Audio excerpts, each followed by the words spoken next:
Hereby call this Planning and Community Affairs Committee meeting to order, held Monday, June 18th, 2018, 6:30 p.m. I'd like to ask everyone to please rise for a moment of silence.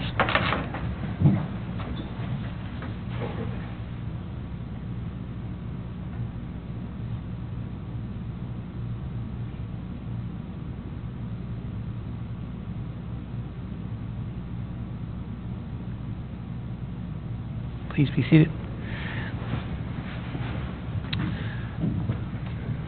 Disclosure of pecuniary interest and nature thereof. Seeing none, we'll move on to announcements from council. I'm going to start off the announcements today with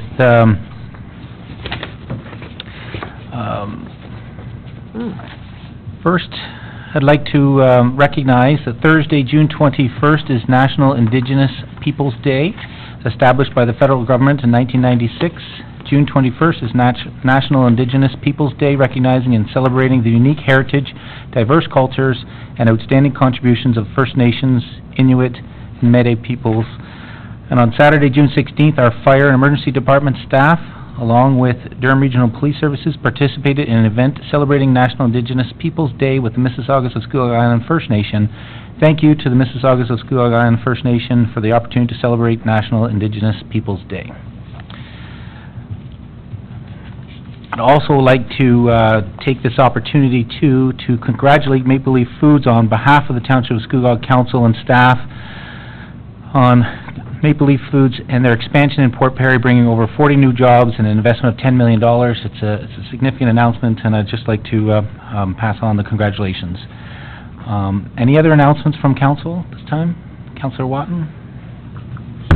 Thank you, Mr. Mayor. I'd just like to congratulate Heather Moore-Beacock on the successful walk she held for ALS on Saturday at the fairgrounds. It was well attended, and it's her 14th year raising funds for ALS, so she was, I think, 20 when she started, and it's been a daunting task, but she does an amazing job, and I just like to congratulate her. Any other announcements from council? Councillor Somerville? Thank you, Mr. Mayor. I had the privilege of going last Sunday to witness Harvey Graham from Blackstock be inducted into the Agricultural Museum and the Hall of Fame at Milton. Harvey is a pioneer in agriculture, and it was great to be witness his achievements over the years as well. There was 4 other gentlemen who also had done a lot in the agricultural industry and were also inducted into the Hall of Fame. Councillor Drew? Thank you, Mr. Mayor. Just received word that the Dragon Boat Races was very successful this weekend. They had fewer teams but raised more money, so we all benefit from that. Thank you. Councillor Guido? Thank you, Mr. Mayor. Just 2 items. The first one is just to remind the public that we are very lucky to have a film being produced here starting tomorrow for the next 2 days. All businesses are still open while filming is occurring, so please continue to shop downtown, and there will be film crews out there to direct any of the residents if they need to get into a store, if they may just have to use a little bit of patience if they're filming a scene. And in addition to that, on Friday, June 22nd, is the BIA's first annual Moonlight and Martini, starting at 6 o'clock.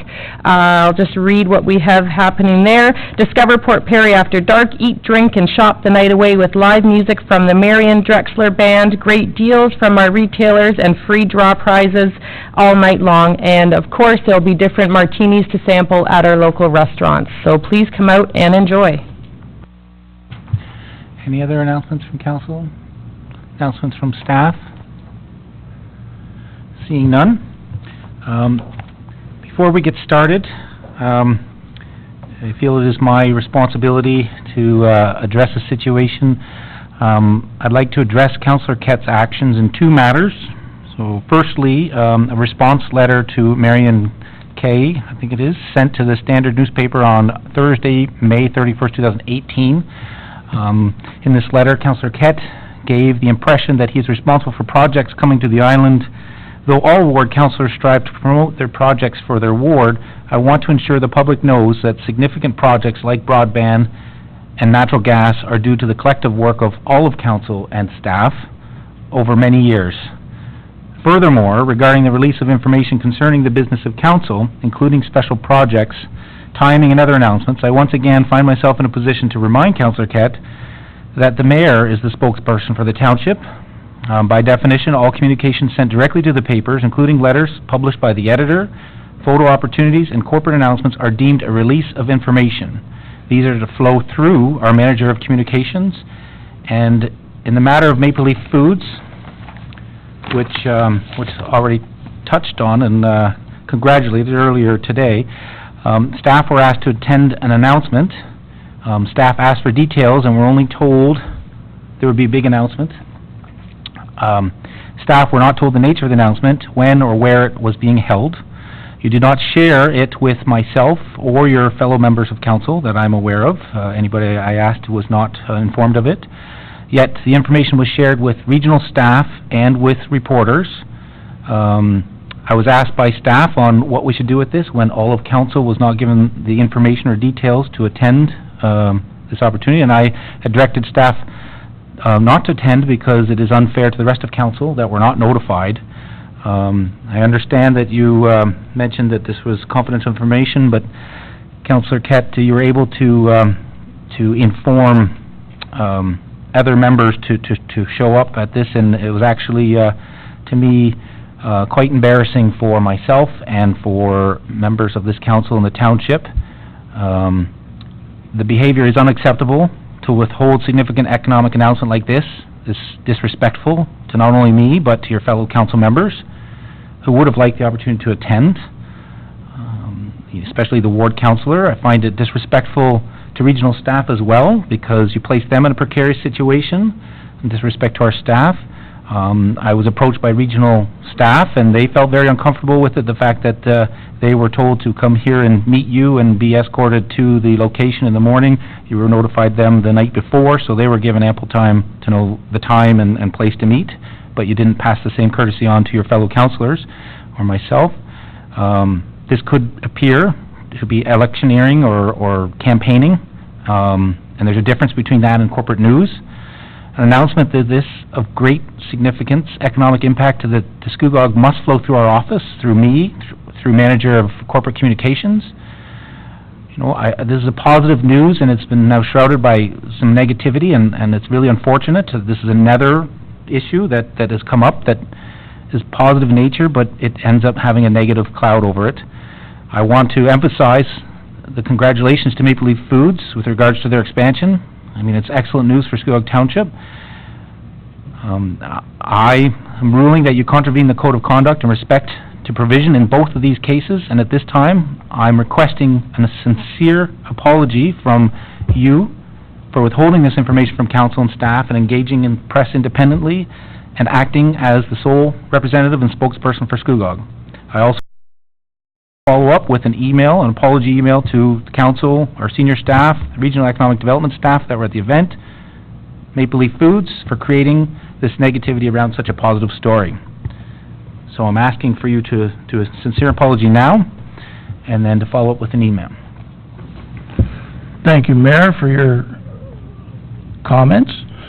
The fact is that I was requested not to allow anybody to know what the facts were. It was a big announcement, and when I mentioned it to you, you said you wanted lots of notice for it, and that was in your email, which I have a copy for. I'm sorry about that, but I also notified regional staff, and they were happy with the fact that they could come up here and be part of it as well. It was something that was very sensitive. I mentioned that to a number of people, that they were going to close a plant down in Quebec, and they didn't want the news brought out. It was basically your decision not to allow anybody to go, because I said that I would let everybody know at that time. other people accepted that fact, the newspapers didn't know about it, where it was, and what I'm saying is that I did what I was requested to do, and that was not allow anybody to know what that was. And I thought I did a fairly good job at that. As far as you being the spokesperson, or me not being allowed to communicate with anybody, that's according to our code of conduct.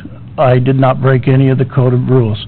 In fact, even writing letters to the editor is allowed in our new code of conduct. So, to my fellow people on council, I apologize for not allowing them the opportunity to be there.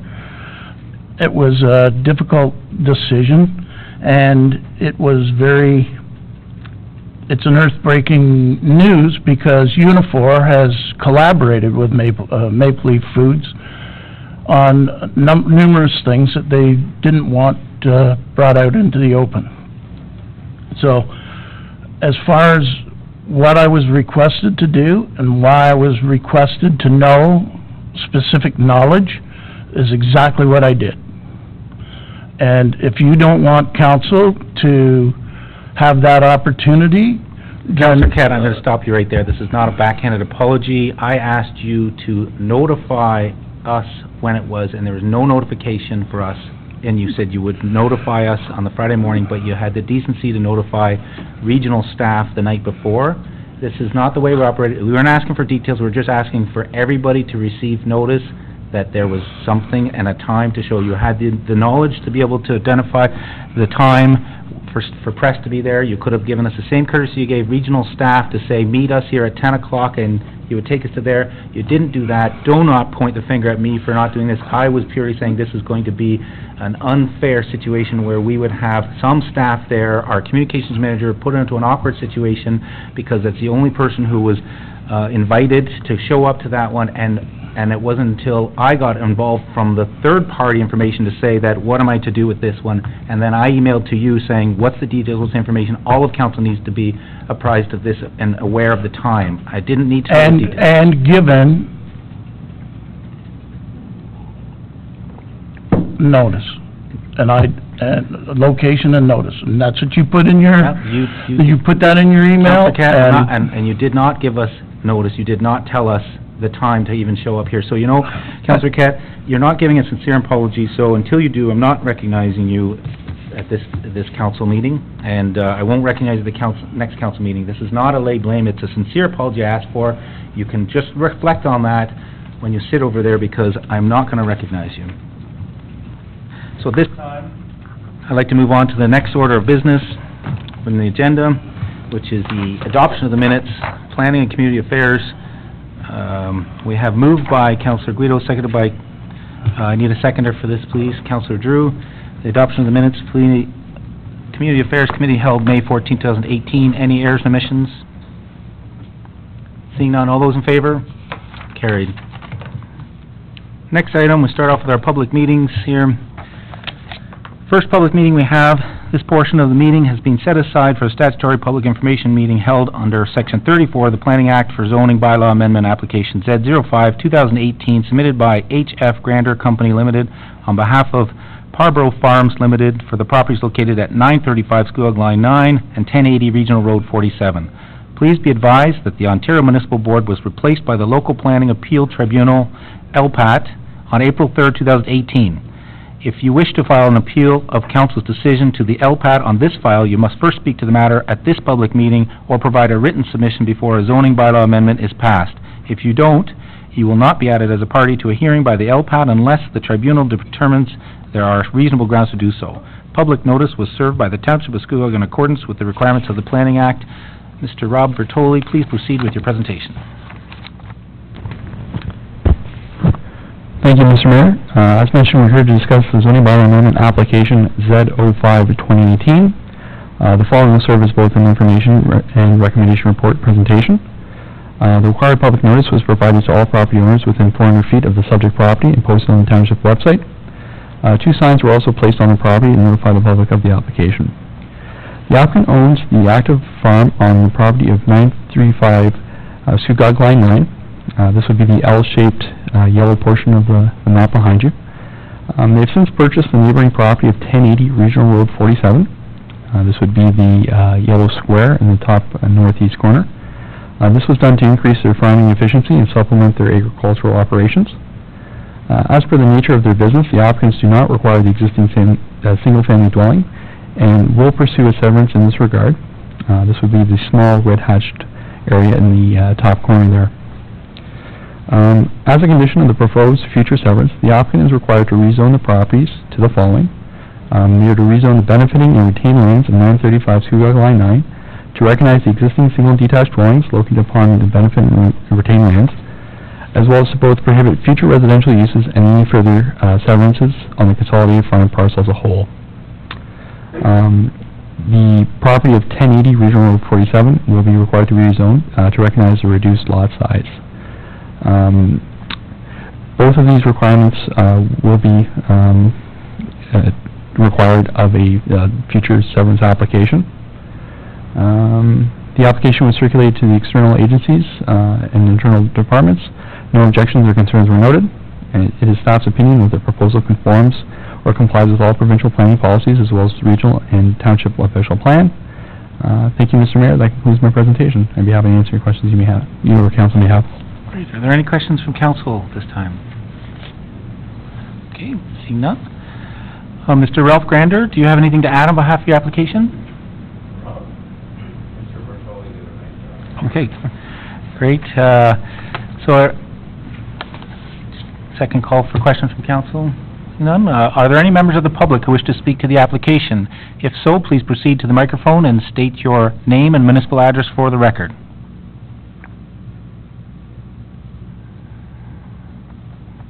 Second call. Seeing none. Are there any final questions from council? All right. Thank you for attending and providing your input to this statutory public information meeting, and this includes this statutory information meeting.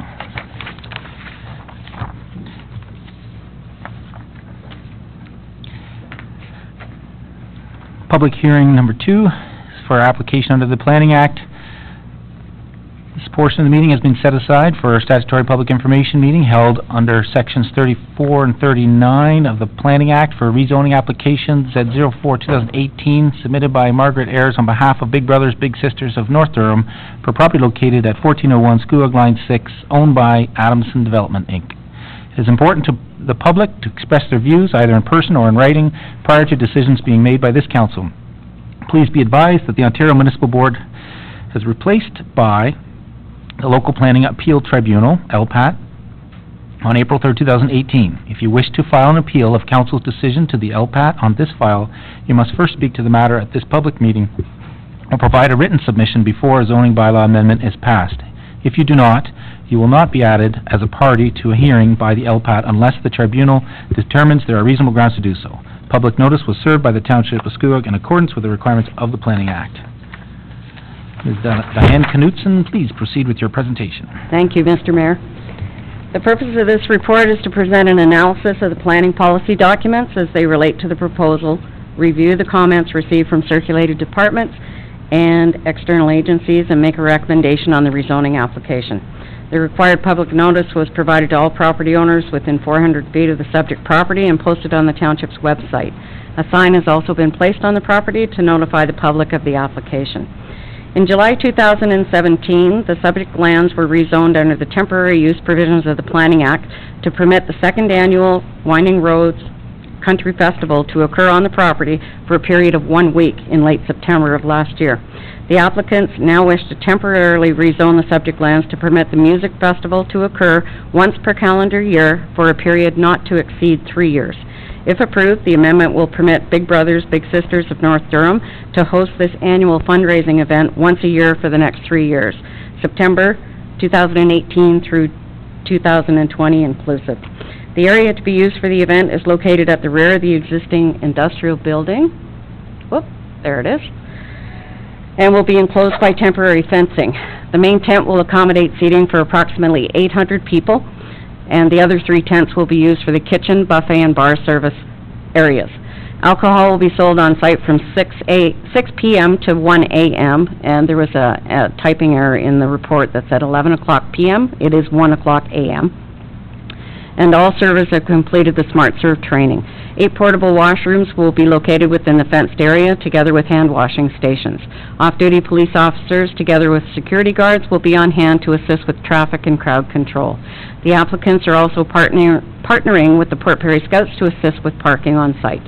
A $5 million insurance policy has been secured for the event and includes the Township of Scugog and the property owners as additional insured parties. It is the opinion of staff that the temporary use proposal is consistent with and conforms to the provincial policy statement, the growth plan, and both the regional and Scugog official plans. Staff recommend that the applicant enter into an agreement with the township that implements the conditions under which the use may be permitted by reflecting the proposed site plan as you see it on your screen and identifying other operational matters. A draft agreement is appended to our report. It should be noted that temporary use bylaws can be approved by council for a period of up to 3 years. Through the submission of a future rezoning application, council may grant a 3-year extension to the original temporary use. However, the temporary use shall generally not exceed a total of period of 6 years. It is generally expected that following a 6-year period, that the applicants would secure a different location or attempt to permanently rezone the property for the use. There are no objections or concerns received from internal departments. A building permit is required for the installation of the tents. No issues were noted by Kawartha Conservation Authority, the Region of Durham Planning and Works Departments. Permits are required from the Regional Health Department relating to the serving of food. Staff recommend that this rezoning application be approved under the temporary use provisions of Section 39 of the Planning Act to permit this fundraising event to occur on the subject lands once per calendar year for a period not to exceed 3 years, from September of this year through September 2020 inclusive. Staff further recommend that council approve the draft amendment to the zoning bylaw and that the applicant enter into the agreement that is attached to the report with the township specifying the conditions under which the use may be permitted. Mr. Mayor, that concludes my presentation, and I'd be happy to answer any questions the committee may have. Thank you very much for that report. Ms. Knutson, questions from council? All right, seeing none. Ms. Margaret Ayers, do you have anything to add to the report? Okay. Second call for questions from council. Are there any members of the public who wish to speak to the application? If so, please proceed to the microphone and state your name and municipal address for the record. Okay. Second call. All right, any last call for questions from council? Okay, seeing none. I'd like to thank the audience for attending and providing input into the statutory public information meeting, and includes this portion of the meeting. Because we have members of the audience here, I would like to bring forward the report 11.2 that deals with this particular zoning bylaw amendment. Moved by Councillor Back, second by Councillor Guido, the recommendations from staff. Are there any questions from council on this recommendation? Seeing none, all those in favor? Carried. Since I didn't do that for 11.1, I might as well bring that one forward as well, too. Moved by Councillor Somerville. I need a seconder for that, please. Councillor Drew. Any questions? That was moved, the recommendation from staff. Seeing none, all those in favor? Carried. So, we're now on to the third public meeting.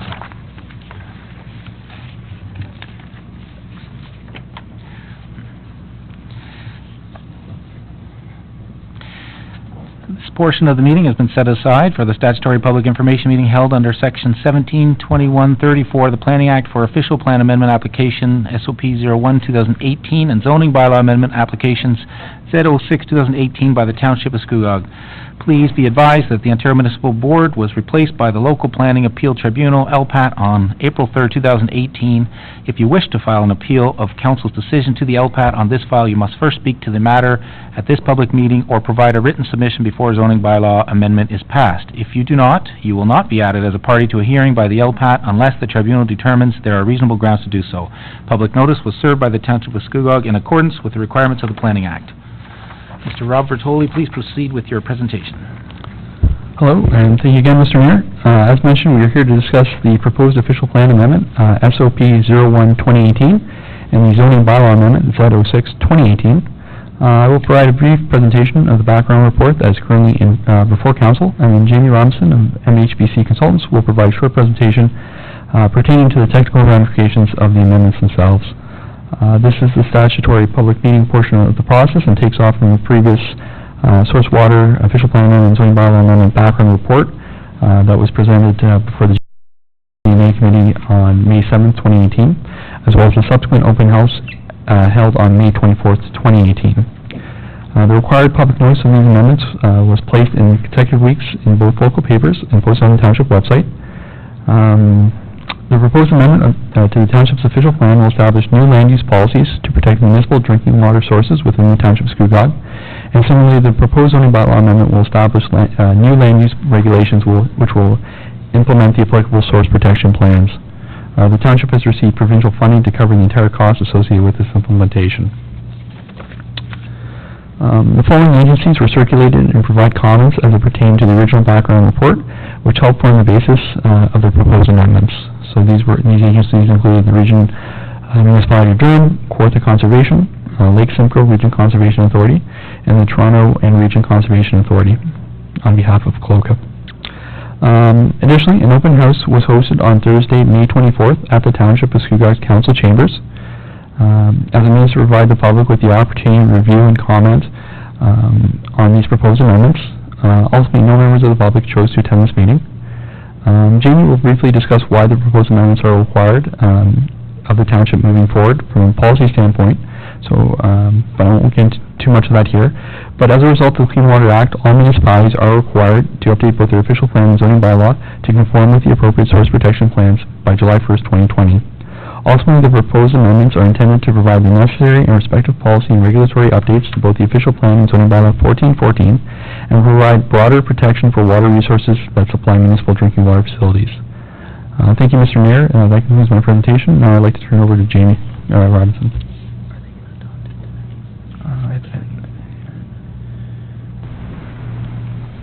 Good evening, Your Worship, and members of council. My name again is Jamie Robinson, and I'm a partner with MHBC Planning.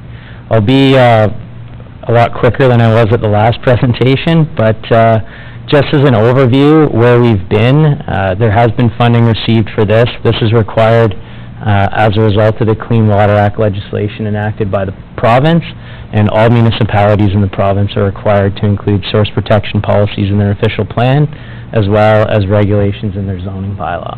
And again, as Mr. Vertoli mentioned, there is funding that has been provided for this exercise.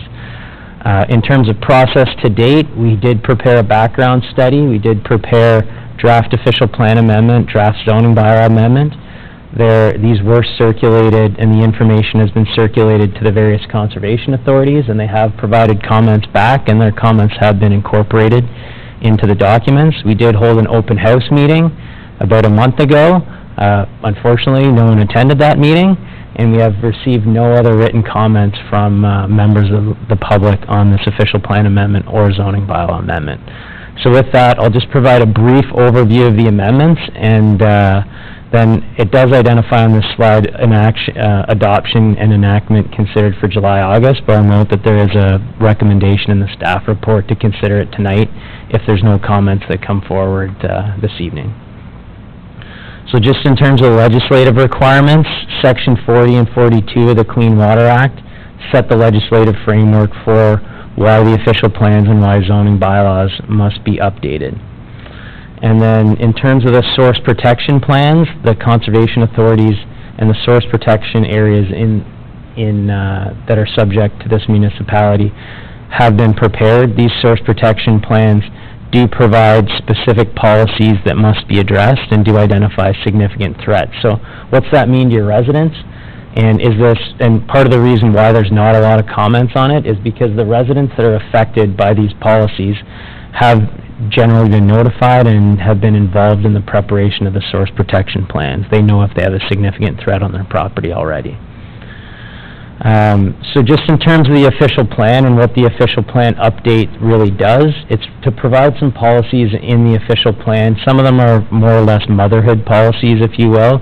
They provide guidance and direction on when new applications are considered or proposed in the municipality.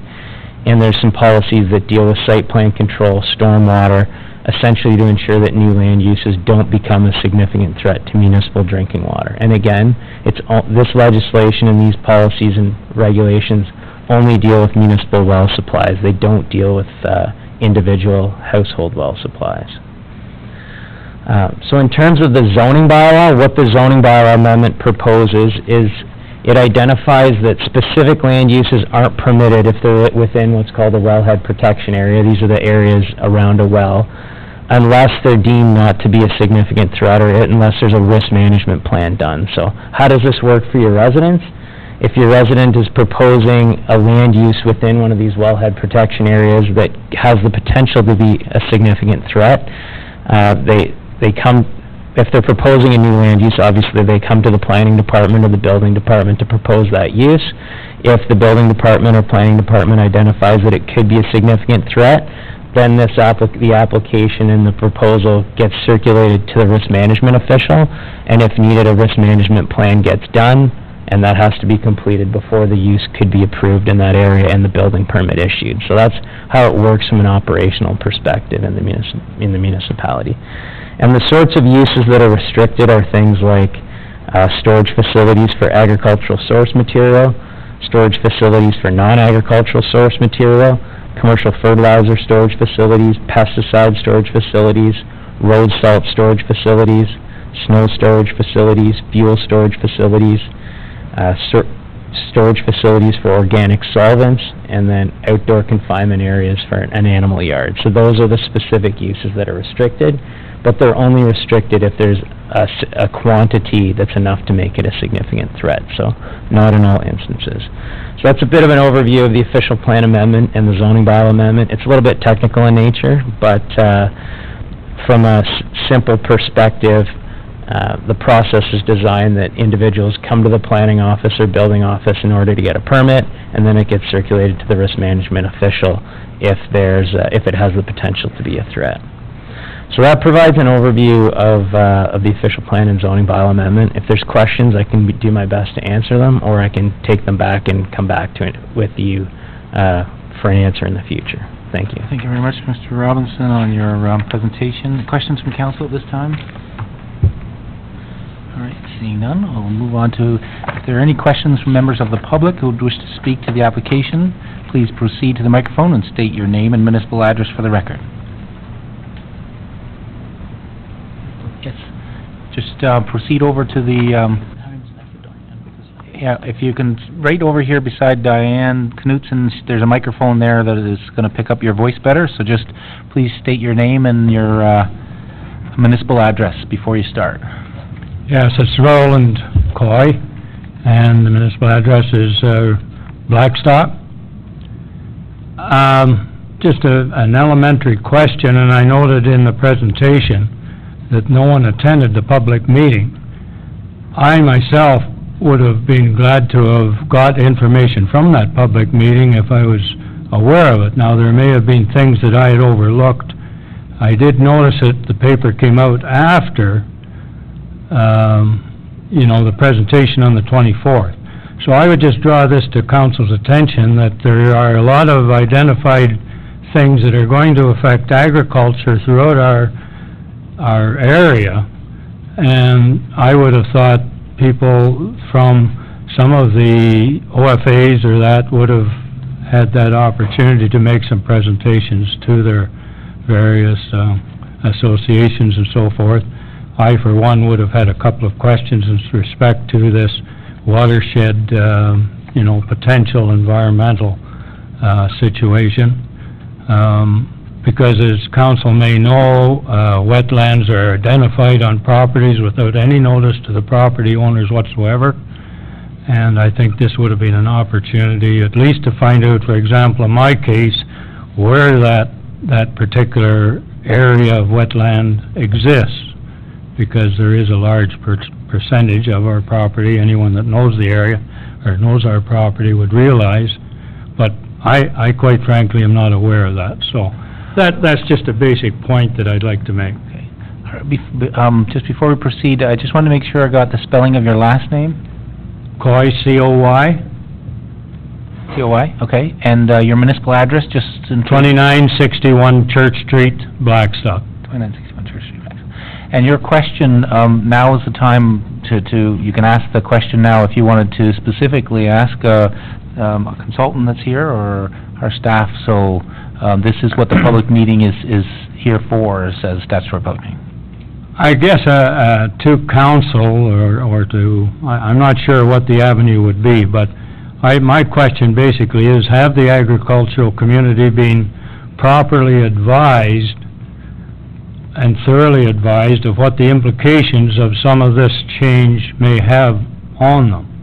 Because people that I have spoke to, these are larger farmers and so forth, are not aware, basically, well, we're aware, but not in a jurisdictional legislated basis of just what could become from this. Through you, your worship, two items. First off, in terms of the way the notification was provided, and this may be better answered by the clerk, but I can tell you that the way the notice was provided for the open house and for the public meeting was in accordance with the statutory requirements of the Planning Act. So notice was provided in accordance with those requirements. Just specifically in terms of the agricultural community and how this may affect them or the use of their property, in terms of what the proposed zoning amendment and official plan amendment really focus on are areas within the wellhead protection area A, which is quite a small area around each well. It's within, it's about 100 meters circumference around each well, and it's only the municipal wells. And the proposed uses are only considered a significant threat if they're within those areas. So most agricultural areas in the municipality would be well outside of those areas and wouldn't be subject to those rules. In terms of anyone that has a potential to have a significant threat on their property, so that might be within one of those areas, or have a significant threat, which might be a fuel storage tank, for example, that's over 250 liters, those individuals would have been contacted previously by the Source Protection Authority when they were creating those plans. So those individuals or those farmers would already know if they have the potential to have a significant threat. So as far as if a farmer wants to get a building permit to construct a new agricultural building, none of these items are related. The construction of a new agricultural building, for example, for the storage of hay or for livestock, would be a significant threat, so these wouldn't have an impact on those specific uses. And just to add to that, as far as manure storage facilities and those sorts of things, they're regulated under what we refer to as other instruments. So, for example, the Nutrient Management Act would control how those other facilities are regulated. So, I don't think it has much of an effect on farmers at all. So, Mr.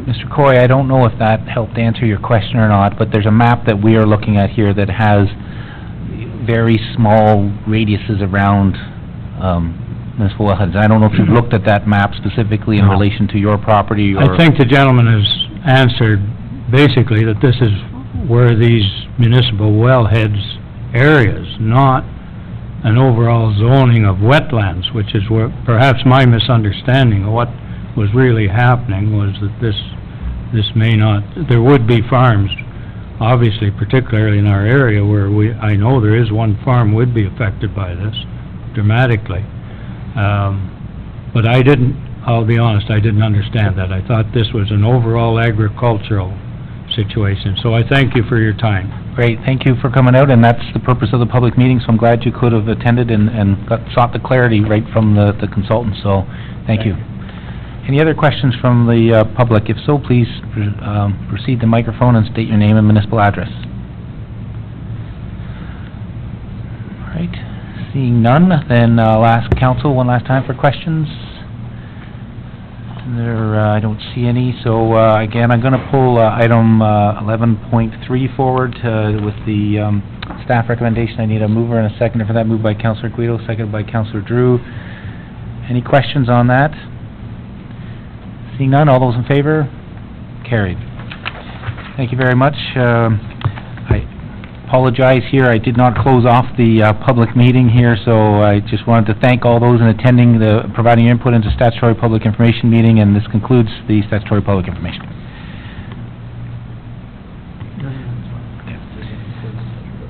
Okay, so thank you very much for your attendance today, Mr. Robinson, and thank you, Mr. Vitoli. And the fourth and final public meeting tonight. Members of council, please refer to staff report Dev 2018-021, proposed new building bylaw and fees in your agenda. The purpose of the public meeting is to obtain public comments on the proposed enactment of a bylaw to change the Township of Scugog's existing building permit fees and is being held pursuant to Section 7 of the Building Code Act 1992. It is important that the public express their views either in person or in writing prior to decisions being made. Public notice was served by the Township of Scugog in accordance with the requirements of the Building Code Act. The public meeting will proceed as follows. First, I will call upon Director of Development Services, Mr. Kevin Heritage, to present information on behalf of the Township. I will then take any questions from council. Next, I'll call upon Mr. Andrew Mirabella of Hemson Consulting Limited to present the Township of Scugog Building Permit Fee Update Study and take any further questions from council. Then I'll call upon anyone from the public who wishes to speak to the study and ask that each person state their full name and municipal address for the record. Following that, we'll take any further questions or comments from council. Director Heritage, please proceed with your presentation. Thank you, Mr. Mayor and members of committee. As part of the Township's Core Service and Efficiency Review, Development Services has reviewed the building permit inspection process. Now, the staff report that's before the committee serves as the review of this process and includes three major components. Firstly, there's a revised and streamlined building bylaw, which updates the 2015 building bylaw. The second component is the building permit fee update study undertaken by Andrew in conjunction with staff. And the third component is a new appointment bylaw identifying Scugog's and Brock's building officials. Now, on May 2nd, a public open house was held to present the building permit fee update study. And at that public open house, there were no substantive issues that were raised by the attendees. And as required by the Building Code Act, the proposed building bylaw and the updated fees were circulated 20 days prior to this meeting for review and comment. No comments were received in response to this circulation. Now, Mr. Mayor, that completes my component of the presentation, and I can respond to any questions at this point in time from council or pass it on to Mr. Mirabella. Any questions from council this time? All right, we'll pass on Mr. Mirabella. Great, thank you. Again, my name is Andrew Mirabella. I'm a senior consultant at Hemson Consulting Limited. We were retained by the township to undertake a building permit fee update, as Kevin mentioned. The results of the analysis here today presented is cumulative effect of a few months' worth of work between Hemson and township staff in order to revise the initial analysis, I guess, prepared by Hemson back in 2015, as well as the resulting rates from that. And again, according to the mayor and Kevin, this is a statutory public meeting being held under the Building Code Act. And further to that, all the information was properly circulated in advance of the meeting in accordance with those regulations. So, just to go over a few things of what we're going to be discussing today, the first thing is just some background and overall study objectives. Just again reiterating why we were retained. Sorry? Oh. The summary of the legislative framework, so what are we being bound by in terms of when we calculate fees? We obviously have to be in accordance with the Building Code Act. Then we'll look at, obviously, the bulk of the analysis done here is the full cost recovery analysis. And when we talk about full cost recovery, we are looking at full cost considerations, what the revenue analysis is in terms of what amount of revenue will be collected from building permit fees over the time period. And then after we look at the cost and the revenue analysis, we get our resulting full cost recovery fees. And then we'll cap off with a bit of a benchmarking analysis in terms of what the benchmark analysis did dictate in terms of where the township is relative to others in accordance with the new calculated fees. So in terms of the background, again, the township last undertook a review of its building permit fees back in 2015, and this study was in conjunction with both the planning fees as well as the Building Code Act fees. The township has initiated this review now, as staff have really a more reasonable estimate of the quantum and timing of development in the Port Perry area. And that's important, where at the time of 2015, obviously we had somewhat of an idea, but now that we know what the sewer allocation is going to be, and obviously the resulting units, is a bit more of a clear idea, as well as the timing of when those units are going to be coming online. And again, the result here is really looking at full cost of service analysis for just building code services, so planning fees and such were not reviewed as part of this study. And effectively, the information that we have here can be used when setting fee rates, and the resulting analysis does portray a schedule of proposed fees by the township in terms of what they hope to adopt as part of this process. So in terms of our study parameters, our analysis was based on a 5-year time period, starting in 2018. When we talk about our approach, it's an activity-based costing approach, so it really looks at who are the people doing the work and the time involved in them processing the application. So certainly all the people on the ground actually undertaking building permit fee reviews. And our analysis incorporates both direct and indirect costs. We'll get into that in a bit, but generally speaking, your direct costs are the large majority of the costs that we're going to be recovering for, and that's quite common in many municipalities that we do building permit fees for. Again, we'll be getting into a bit of a benchmark review relative to the Township of Scugog's proposed fees, relative to others in Durham Region, as well as some other York Region municipalities and a few select other ones. And the last one is really just staff and public consultation. Again, this was a process certainly relied heavily on staff's input and involvement, as well as the public consultation is why we're here today, and to inform the public. And further to Kevin's comments, we did have a meeting with the building community on May 2nd to elicit feedback on the proposed calculations and the report at that time, and it was provided. So just to kind of give a high-level overview of what the Building Code Act is, building permit fees essentially must not exceed the anticipated reasonable cost to administer and enforce the building code during building construction. Effectively, municipalities must be reporting on cost and revenues annually as part of their building permit reports. So direct cost is what we consider includes all your support staff of reviewing applications and inspecting your buildings.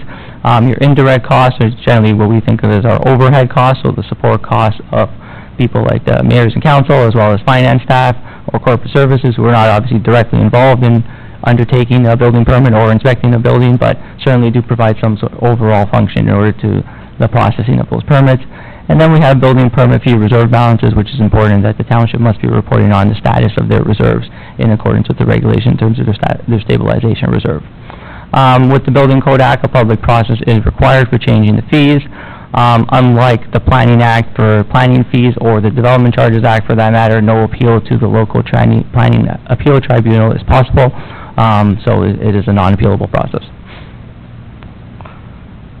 So total cost of service, just to get into the analysis itself, when we talk about direct costs and what we're going to be recovering, it looks at all the salaries and benefits of those departments that provide service, so effectively your building department, your planning folks, as well as fire to some degree, and engineering, which actually do provide input and review into the actual building permit review process.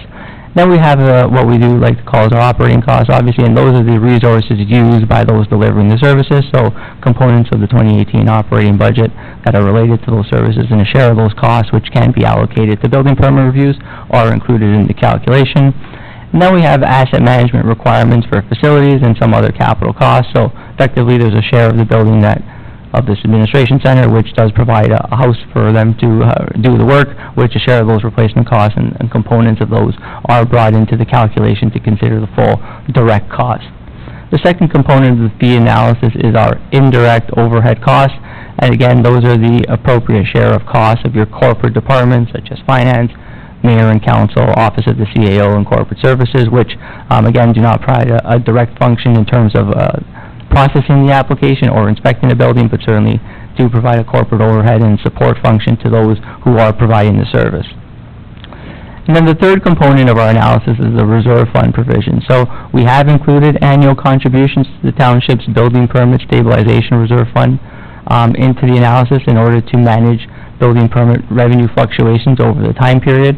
Effectively, we set the target to be somewhat equal to 1 year's worth of, or the full 2018 gross operating budget, net of some corporate expenses in the building department, which is a quite common type of benchmark to be doing for building permit fee studies.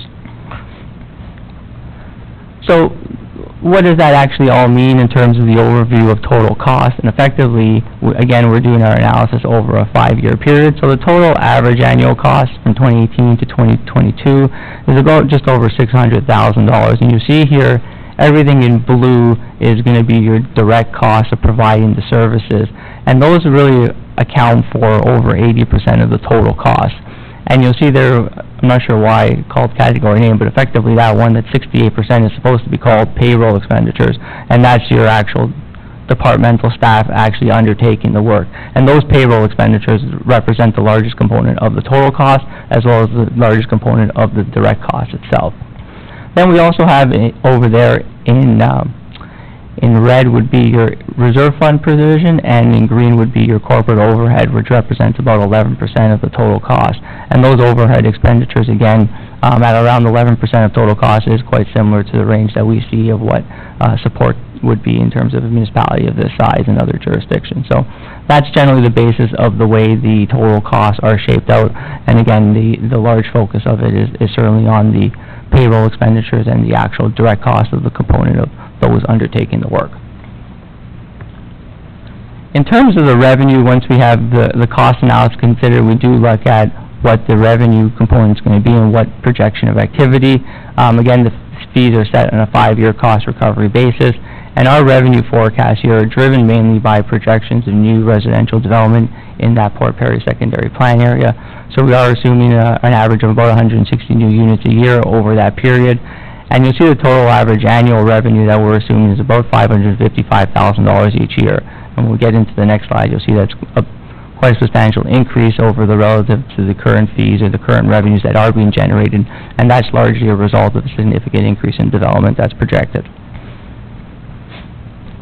So on to the next slide, keeping that in mind, we're just kind of tracking here. I thought it's kind of important to show, I thought it was, that what the permit fee revenues for building permits is since 2010, and you see the 5-year historical average was about $187,000 each year in terms of revenue. And with that green line there is tracking the total new residential building permits. And you see with the when those units start to come online, there's a bit of a pent-up demand there, you can say, as development in Scugog has historically been restricted here for the last several years because of our sewage allocation. So now that that has been coming online, we expect quite a significant increase in building permits and new residential dwelling units to be constructed. And that's really going to drive new permit revenues over the next 5 years. So we see our future 5-year average to be much substantially higher than what we've had in the last 5 years. So to the tune of about $555,000 each year. And this is obviously total building permit revenue, including commercial and industrial revenue as well. But that being said, your residential development and associated permits are the largest component of it. So keeping those two key things in mind, what the average annual costs are over the period of about just over $600,000, the average revenue over the same period is looking to be about $555,000. The key difference is in cost versus revenue is about 8.37%, and effectively that 8.37% is what the township can justify in terms of increasing its permit fees, and that percentage-wise increase is largely applied uniformly against the existing rate schedule to all, I guess, major fee components. Some exceptions do apply where benchmarking is used, and that's in examples of farm buildings or your institutional or institutional type developments where those benchmarking averages and benchmarking numbers of some Durham region municipalities are used. In terms of the full cost recovery rates, we do recommend that the township continue to index the fees on an annual basis to adjust for the change in costs that are going to occur. And then in terms of 5 years reviews, we always do recommend that the fee studies be updated at least on a 5-year basis. Earlier reviews may be required to adjust for any changes in development outlook or activity projections, and I think that's particularly important here for the Township of Scugog, where there is quite a significant change in the way the pattern of development is going to be occurring and the way the revenues are going to be coming in. So I think it's especially important that we do keep a close eye on those revenues and those permits and then if further adjustments or amendments are needed, then these types of studies can be adjusted at any time. And I think that's a key component. So just kind of bearing in mind what some of that rate increase is, and I just wanted to show a residential rate comparison of obviously your biggest fee category here. We had the current Scugog rate at $12 per square meter in the red bar, and we see the move to, with the increase, is about $13 per square meter, and again in red, just a kind of a few bars up. But I think the key thing to keep in mind is that new or proposed fee is still quite competitive and kind of in the middle of the pack of the Durham region, as well as some GTA type comparisons, and obviously, I think substantially lower than some of the higher guys of Innisfil and Peterborough and Georgina, but obviously quite competitive with those Durham regions of Oshawa and Clarington, as well as Pickering, Whitby, Uxbridge, and Brock as well.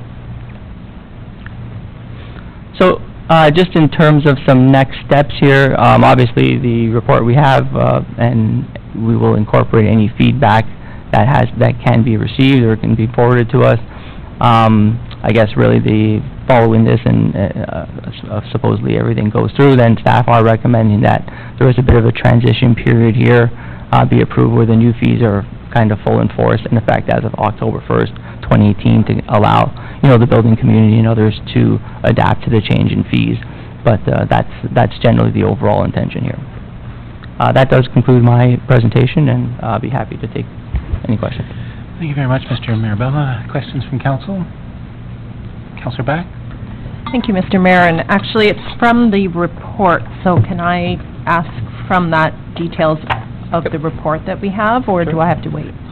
Well, we won't be dealing with report, but you can ask the same question at this time if you want to get the answer from the consultant. I just have a few. With regards to, in the report said, staff in consultation with the development community prepared a 10-year growth forecast. Was there discussion only with the housing developers, or was there any discussion with industrial business owners? Through you, Mr. Mayor, to the councillor.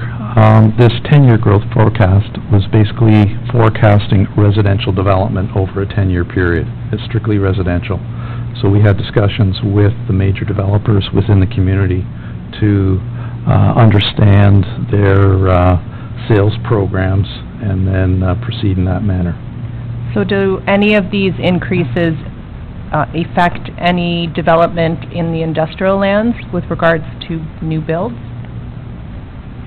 Yep. The rates that have been calculated are applied both residentially and non-residentially, correct? May I ask why the industrial businesses were not consulted? I'm just asking this because there was an article in the paper, I believe last week, with regards to the Durham region, their increases, so I understand that, but development, as far as I'm concerned, development is development, it's building. So these affect it's almost hand in hand, the timing. Through you, Mr. Mayor, to the councillor. Staff is currently actively working on a community improvement plan for the Port Perry employment lands, and as part of that CIP, staff will be recommending exemptions, fee exemptions, as well as looking at other exemptions for new development that will be coming on stream in the employment area, and that will be presented to the landowners within the Port Perry employment area later on this year. Perfect, and that's good news. And so this 8.37% average, that was calculated with regard to these perhaps possible exemptions with the industrial? Through you, Mr. Mayor, to the councillor. No, the 8.37 is an average overall, and it did not include the possible exemptions to employment lands. So, in effect, it may be a little lower than 8.37. Right, but I applaud you for going forth with that, because obviously we need industrial revenue from taxes, so a little bit of reduction here will increase tax revenue as well as employment in our town, so I appreciate that. Now, with regards to this coming in effect October 1st, There's a lot of applications of new builds already in progress within the township.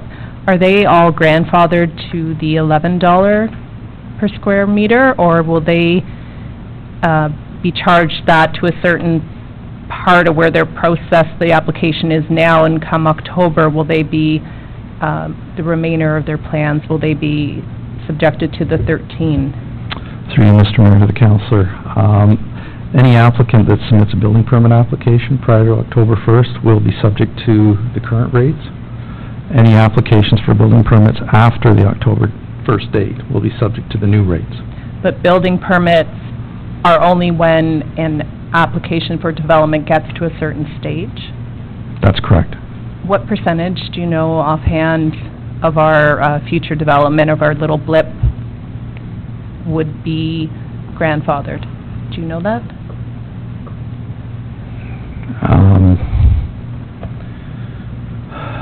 There's a small proportion that have already submitted building permits. I'm thinking of Cockers Creek, where they have submitted building permit applications to proceed. But other development applications are currently in the process at various stages.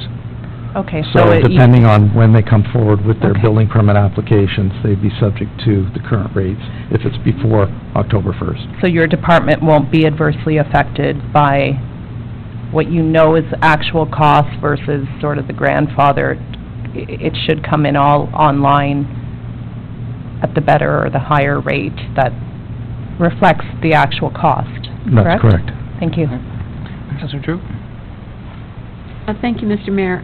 You spoke about a 5-year cost recovery basis, so I'm presuming that in 5 years we'll be looking at these rates again. I'm just wondering, is that typical amongst all of the comparators that you have? Because I see they've got, some of them are 2000, there's one in 2014, a number at 2015, so they'll all be adjusting. Is it typically 5 years? Through the mayor, that's a really good question. Some municipalities actually don't do the benefit of updating as regularly, and that's, there could be a reason for that for a number of them in terms of just the way their revenues come in or not. But typically speaking, most municipalities do like to review them regularly, and 5-year reviews are pretty common. That being said, pending, like we mentioned, with development outlooks and the way revenues do come in, some municipalities may opt in to update earlier or hold off on undertaking a review for a greater time. Thank you. Other questions from council? Councillor Watt? Thank you, Mr. Mayor. I have several, but first off, when is an application found to be incomplete? Because I note that you have a 25% increase or charge for resubmission of an incomplete application. And I understand we have a pre-consultation prior to an application being submitted, and or this is based on several residents that I've heard from since last November. And when does it come into play that it is considered to be incomplete and needed to be resubmitted? And how do we ensure, if we are given a pre-consultation, that it is fully understood by those presenting those applications, so that it is not an incomplete application? Through you, Mr. Mayor, the councillor. There are two different processes here in terms of a pre-consultation meeting. Staff always undertake pre-consultation meetings with applicants for planning applications. That's a requirement, and we do that. In terms of a building permit application, typically there's discussion over the counter when an applicant comes in with a building permit application, and we identify, or staff identifies, what is generally outstanding in that application, and that additional documents may be required to complete or file a complete application at that point in time. So when does that 25% come into play? Over the counter, or after you've had that discussion with the people coming in for a building permit? And if they've had discussion over the counter and then I'm not clear on when that would come into play, and it seems like a big jump, because it was 11.5% originally, and now it's 25%. Through you, Mr. Mayor, to the Councillor, it generally happens after there's a complete review of the application, and if there if the application is substantially incomplete at that point in time, then the staff gets back to the applicant to provide that information to them. And in our guidelines, does it outline how quickly staff will get back to them if their application is deemed incomplete? And if so, is it accompanied with a written guideline so that there is no misunderstanding on what's required? Through you, Mr. Mayor, to the Councillor, our guidelines require staff to get back to an applicant within 3 days of submission of an application. So if it's substantially incomplete, the applicant will be advised within that period of time. And if that doesn't occur within the 3 days, is that 25% waived? Generally, that does happen within the 3 days. We've put that new policy in place in 2017, and it's generally being concurred. I believe there are some that would not agree with you. However, I'm glad to hear that we do have it in place and that 3 days is the timeline. My other question is, what does a hotel fall under? Through you, Mr. Mayor, to the Councillor, a hotel falls under commercial development. Okay, so what is considered an assembly occupancy or institutional occupancy? Through you, Mr. Mayor, to the Councillor, an assembly occupancy would be, I'm just thinking an institutional occupancy would be a school or a church. An assembly occupancy would be a theater, a community hall. So who's going to build a community hall if it's not the municipality? I'm trying to understand these fees, and I mean, the assembly occupancy is jumping by $6, and the institutional occupancies are jumping by almost $9. And I'm not sure why we have them. Through the Mayor, so the fees for those particular ones were those fees that were based on the benchmark analysis. So when we looked at, and based on staff's recommendation of some of the other Durham Region municipalities, there was merit in increasing those fees to be comparative with those communities. So I guess if we run a theater, we don't need to expect them to come to Skugog if we're going to increase the fees by $6 a square meter. Would that be a correct assumption? Through the Mayor, those fees, again, are going to be consistent with some of the other municipalities, and they're in line with those of Ajax and whatnot, if I'm not mistaken. So, Councillor Watt, just before Mr. CEO is just going to add some. Thank you. An assembly occupancy, as Mr. Heritage just says, such as a theater, it can also be some type of a community gathering. Could be a large restaurant, pub thing, very large, and an institutional occupancy like a school, a hospital, church. Keep in mind that those types of buildings are more complex under the building code and require more time and more effort than a house. They actually take a considerable additional amount of expertise. So goes the higher permit fee to pay for that review and inspection. Also, the building permit program, which is, of course, intended to cover the cost of the service, that program is not like every permit pays for itself. It's, you look at the program for the year and the 5 years, and some permits lose money, like garages and decks and sheds, because if we charge the fee that was appropriate for those, yes, we wouldn't have people coming in, and we want them to come in. And other permits, maybe they pay a little bit more, but at the end of the day, the overall program pays for itself.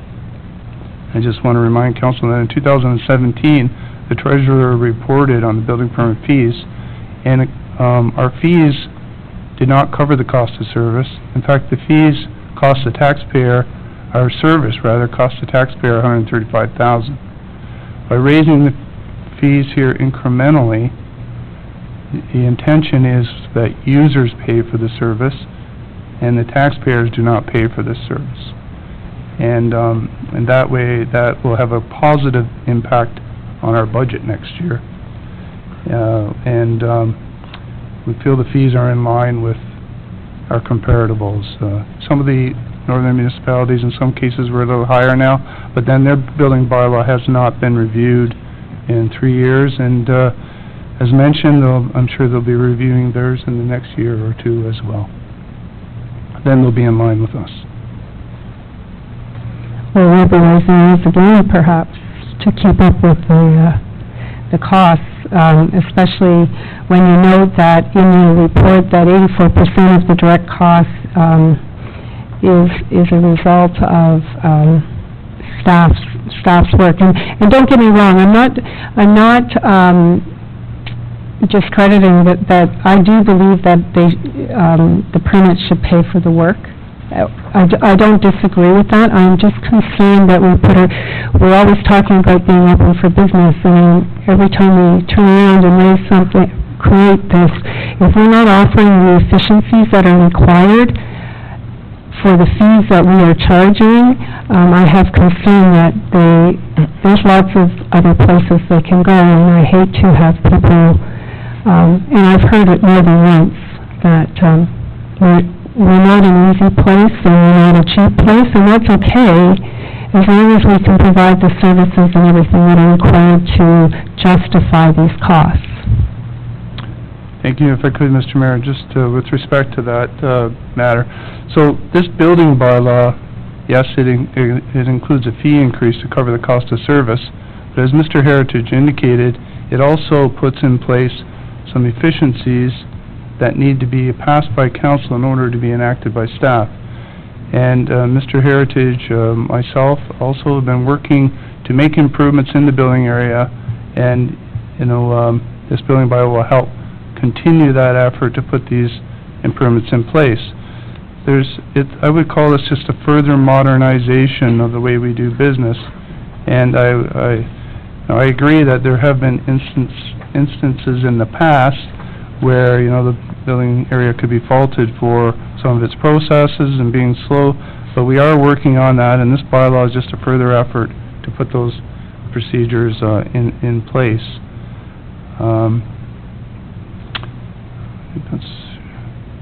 I also wanted to mention that although the fees seem to be up a bit, an efficiency that we worked into this bylaw was combining building and plumbing fees. So the building permit fee now that you see in the building bylaw has the plumbing fee incorporated.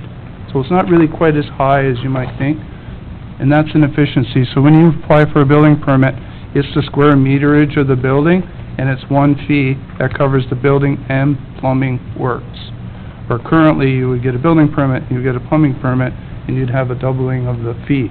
Not a doubling of the fee, you'd have an additional surcharge of plumbing. Sorry, not doubling, that wasn't correct.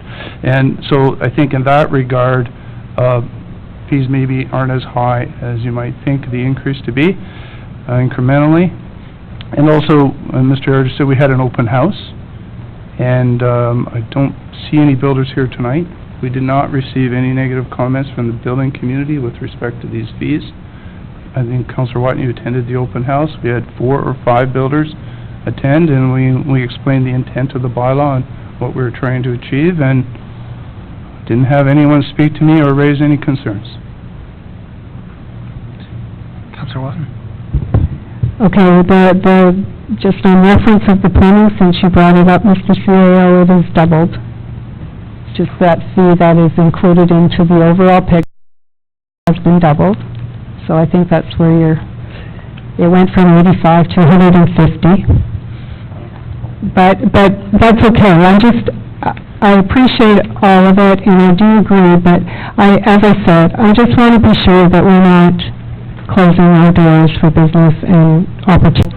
We are working together at the Dog Days of Scugog, because we're going to help promote their walk.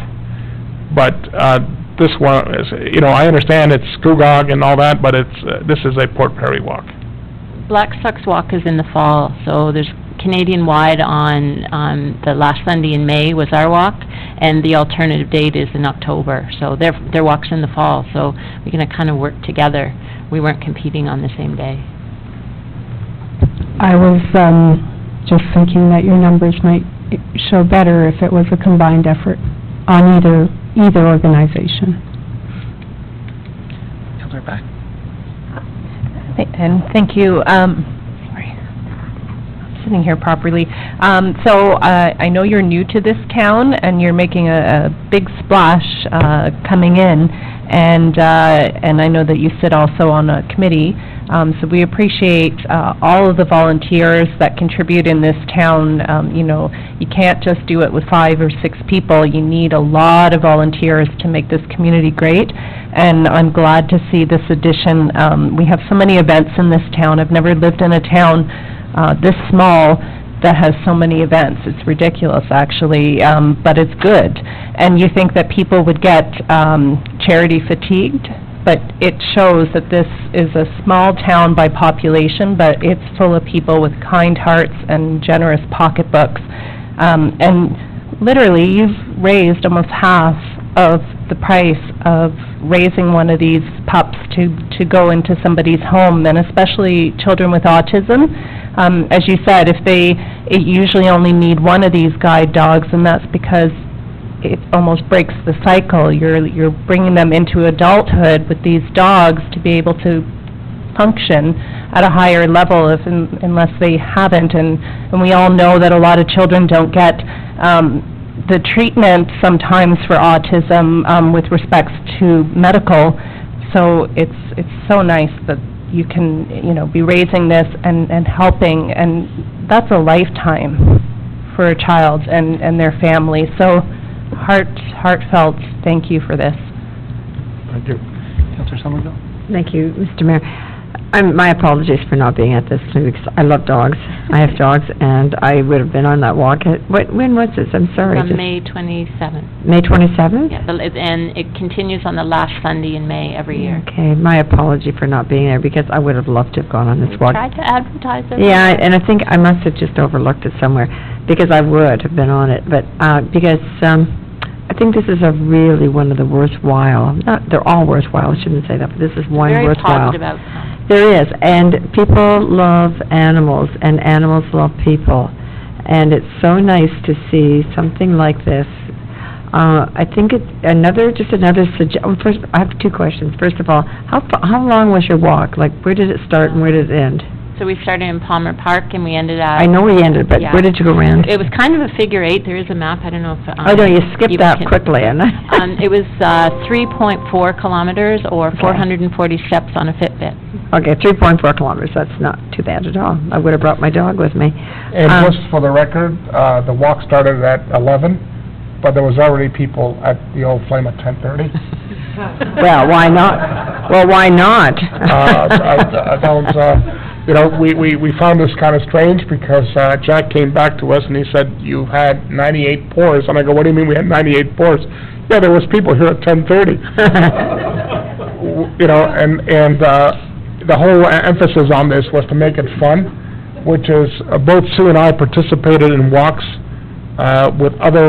in other areas. And the thing that Sue told me when we started off, she says, I don't want this to be another of the other walks where it's kind of you go over there and you start walking and then you're finished, here's your hot dog and go home, right? We wanted to be part of the community. We specifically walked up and down Queen Street. because this is part of the community, and this is why I kind of mentioned tourism. This is important from a town's perspective. Not to say anything about Blackstock, and, that's fine. This is our walk here. Well, I think you were very successful in what you did. And my other question is there anyone at all from being on the walk or in Port Perry that has taken a dog to train the dog? There is some families, and again, a lot of this was a challenge for us in the first walk, because we now know that there is some families fostering the pups here in Port Perry. We do know there is someone waiting for a dog in Port Perry, but confidentiality, they haven't told us who yet. But it's kind of, the first step has been done.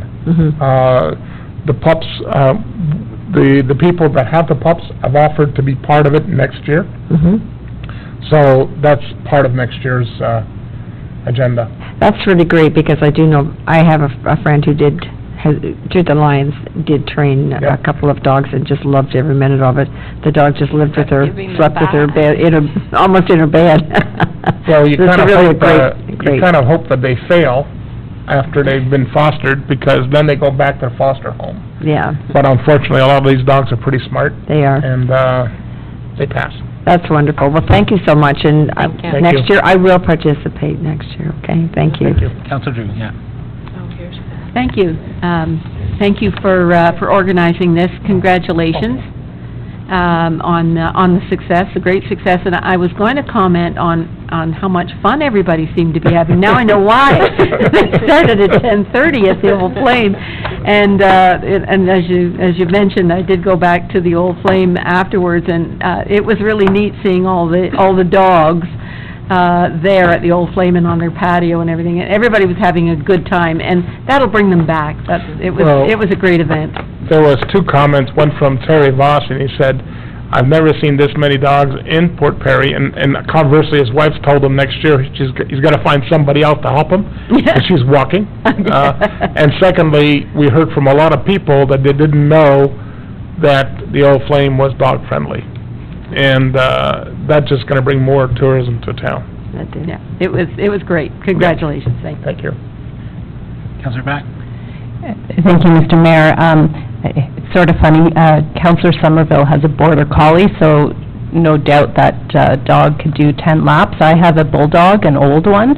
I don't think that I'd even be able to go through Palmer Park without having to lift him up, and he's a big bruiser, so that would be an interesting walk. I noticed that on your deputation, you have a plan of action with regards to create a standing proclamation that the last Sunday in May be called Dog Walk for Dog Guides. Question to the mayor, can we do that? Can we make a motion?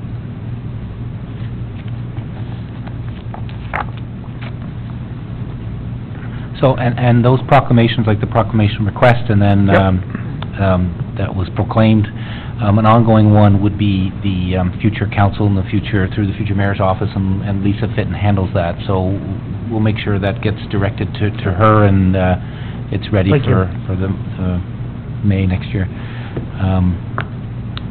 So that's what you were asking, Councillor Vang? Yeah, I'm just asking, could we not do it now so that it's done? Well, the proclamations that have come, that go through me or through here and through the council chambers, we do it currently. So I don't want to proclaim for the future ones, but just give me a second here to think about that when I concur with the clerk here on the proper protocol on the proclamations for a reoccurring one.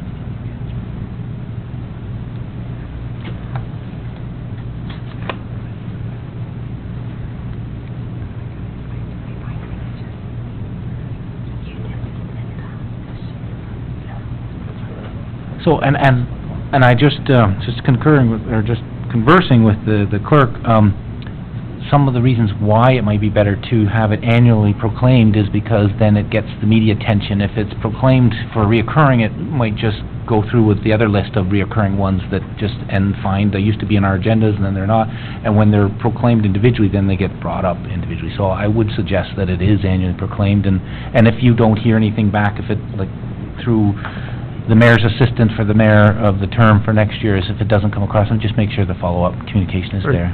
I think that would be a suggestion. Thank you for that suggestion. Because, I mean, I'd have no problem doing it, but I wanted to do what's best for the organization, for the communication. Were there any other questions?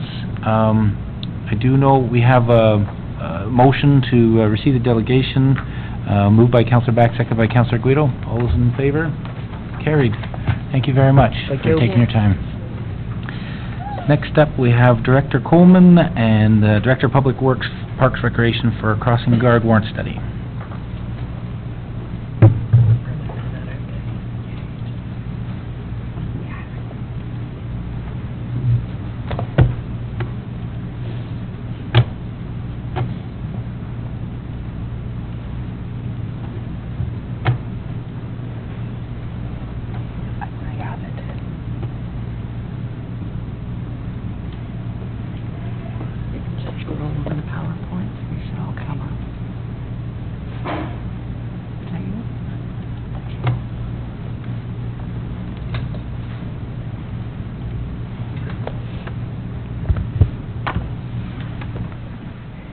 Thank you, Mr. Mayor, members of council.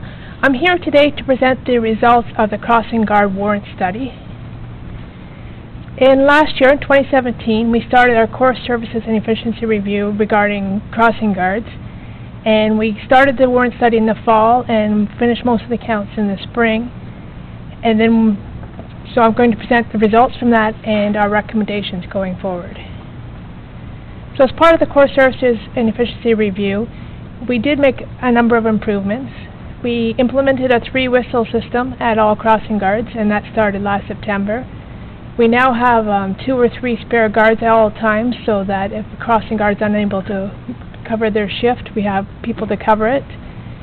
We created consistent clothing for all crossing guards, so that they all look the same, so it's easier for motorists to identify them. We made sure all our guards were trained in accordance with the new 2017 Ontario Traffic Council Crossing Guard Manual, and we adjusted the crossing guard hours based on school bell times. So, the question is, why do we do a warrant study? And the last study was done in 2012, and since that time there's been, like, site conditions can change, student volumes change, children grow up, new families move in, traffic conditions can also change over time. And it's also important to look at how we utilize our municipal resources. We don't have unlimited resources, so you want to use them in the most cost-effective way, but we also want to make sure that the children can arrive safe to school each day. And also, the warrant study provides a consistent and dependable method for deciding on locations of crossing guards. So currently we have 8 crossing guard locations, and all of them have 1 crossing guard, except for Highway 7A at Simcoe Street, where there's 2 crossing guards. So this map shows the location of where the guards are now. I'll be going through each of the locations in detail, so I won't stay there too long. So the warrant study was based, as I said, on the Ontario Traffic Council School Crossing Guard Guide, which was updated in 2017. And to be warranted at controlled intersections, so where there's traffic signals or where there's always stops, you need 2 things to be in place. You need to meet the minimum number of students and the exposure index. And the exposure index looks at the level of conflict between vehicles and students. So if you have a very busy intersection with a lot of vehicles and a lot of turning movements, then you have a high exposure index. For uncontrolled crossings, so a mid-block crossing or a side with a stop sign on the side street but the main street goes through, there's 2 things again that need to be met to be warranted. You need to have the minimum number of students, and you need to have insufficient number of gaps. So there's a scientific method that you measure the gaps that are needed to cross, and you make sure there's at least 4 within every 5-minute period, and that more than 50% of the gaps need to be safe for students to be able to cross. If there's less than 50%, and you have to meet the minimum student volume, then it is warranted a crossing guard. And we also looked at each intersection, or each location in detail. We looked at collision data, we did site inspections, we watched motorist behavior, looked at speed limits, looked at sight lines, see if there's anything, visual problems at the corners. So the student volumes, according to the manual, it recommends that you do a minimum of 40 students. And you only count students in junior kindergarten to grade 5. So we took a more conservative approach. The manual suggests that you could use a different number, and they suggest maybe 30. In the past, we've used 8, but I'm recommending that 12, even that 12 is still very conservative. And we used their JK to grade, actually this is incorrect, we used JK to grade 5, same as the manual, and we tried to count on 3 separate occasions, 3 in the morning and 3 in the afternoon at all locations. Sometimes if we knew the student volumes were there, we did less counts. And we used a maximum student. We considered using an average number of students at each thing, but we decided to be more conservative and use the maximum students counted. So here are the results of the study. At Old Simcoe Road and Prince Albert Public School, it is a mid-block crossing, and we have in-street school crossing signs in the fall and the spring. The speed limit's 40 kilometers an hour. There's a moderate vehicle volumes. There's been no collisions reported in the last 5 years, and there's really no sight line issues. You can see quite clearly there. The maximum students in the morning and the afternoon counted were 15, which is above our warrant, but there's also an abundance of safe gap times. There's 100% safe gap times. So, as I said, you need both to be warranted. So based on this, the crossing guard is not warranted at this location. But there is going to be some planned development in the area, and we expect that the student volumes will be increasing. So we recommend keeping the crossing guard here, even though at this point it's warranted. At King Street and Old Simcoe Street, so just north of Prince Albert Public School, we also have a crossing guard. This is an offset intersection. You can see Old Simcoe comes down and there's a jog before it goes south. There's stop signs on Old Simcoe, but there's none on King, so traffic goes straight through. The speed limit on King is 50 kilometers an hour. Again, I'd say moderate vehicle volumes, no collisions, and good sight lines. So here, the student volume in the AM was a little under the 12, but in the PM it was over, and there was not sufficient gaps here. It was less than 50%. So based on all these factors, crossing guards would be warranted at this location, or a crossing guard. On Highway 7A, Scugog Street at R.H. Cornish Public School, where there's the signalized pedestrian crossing there, we looked at this one. The speed limit's 50. It's Highway 7A, so it has very high vehicle volumes. And because there's a hill just to the west of there, there is a bit of sightline issues. You can see in the morning and the afternoon there are quite high student volumes. I'm not sure if the 164 is completely representative of every day, but there's definitely more than 12 and more than the 40. And even in the midday, our highest count was 22. The levels of complex are higher in the morning and afternoon. There's less traffic in the afternoon and in the midday, but based on all of this, a crossing guard is warranted there, and it's warranted for all 3 crossing times. On Highway 7A at Simcoe Street, this is a skewed intersection. Again, the speed limit is 50 kilometers an hour, very high vehicle limits. And there have been 9 collisions there in the last 5 years, which sounds a little bit high, but really less than 2, or about 2 a year is not that high for an intersection with the volumes that this has. There's a little bit of sightline issues here because of the skew. The student volumes here did meet the warrant, and out of all the places we looked, the exposure index, this would probably be the highest. There's a lot of traffic and a lot of churning movements. We currently have 2 crossing guards there, and we believe that there's still warranted for 2 crossing guards. This is Queen Street, right in front of R.H. Cornish Public School. It's a mid-block crossing. Again, there's in-street school signs. are in-street school crossing signs. It's a 40-kilometer-hour speed limit. There's fairly high vehicle volume. It's not like Highway 7A, but fairly high. No collisions reported and no sightline issues. Here the student volume in the morning and the afternoon is quite high.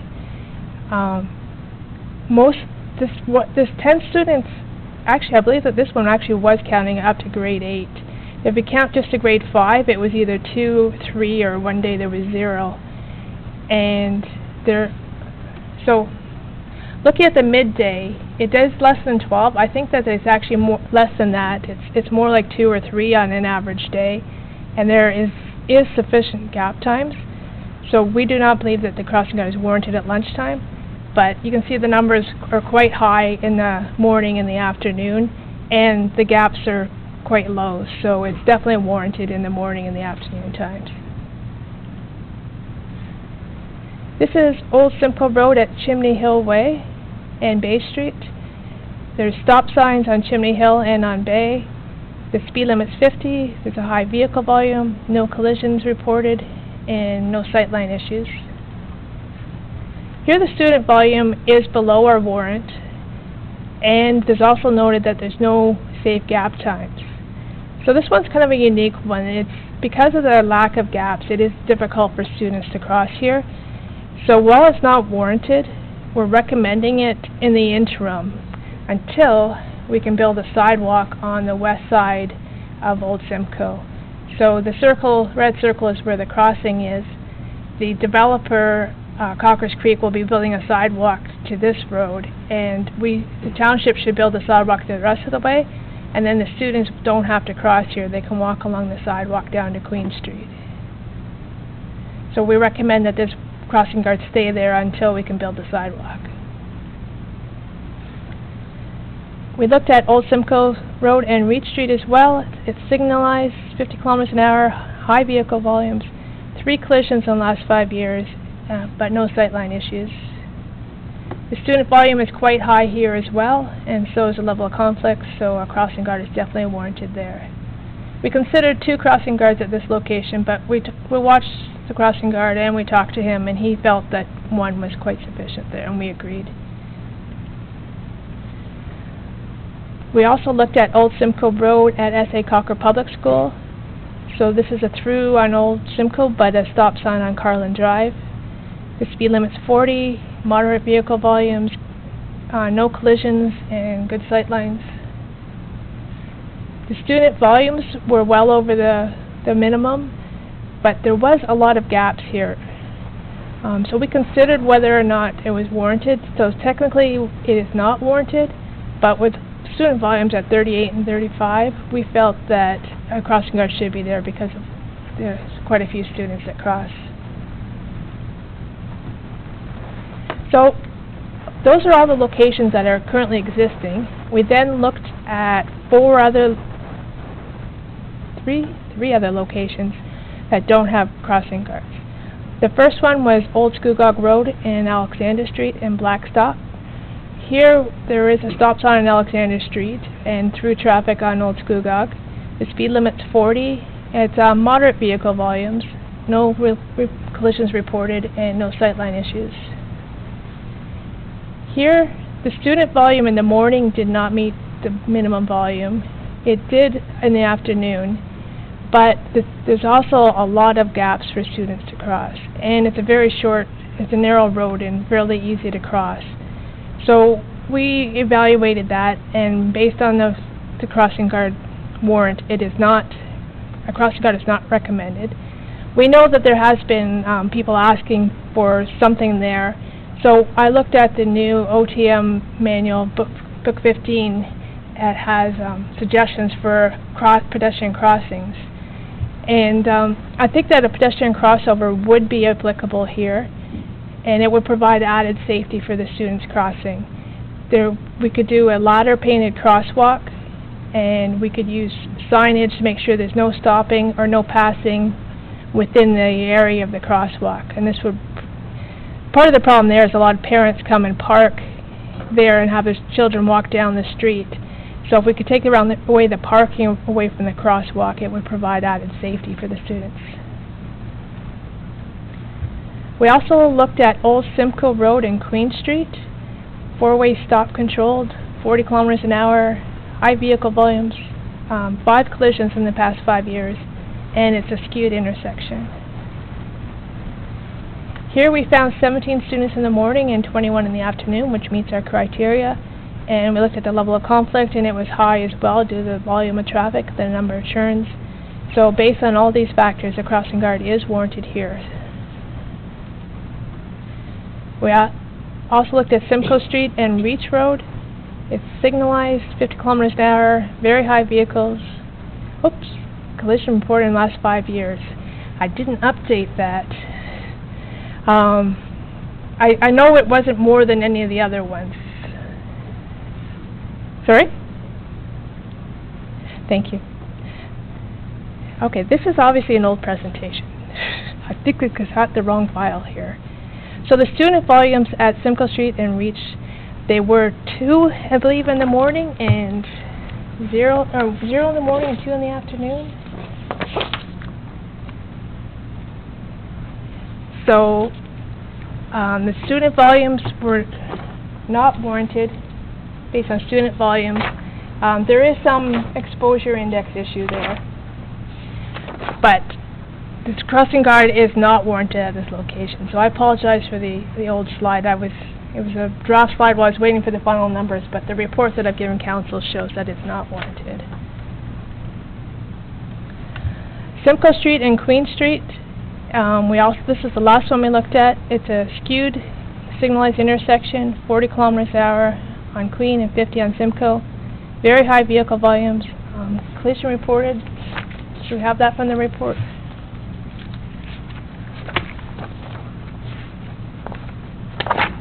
Sorry.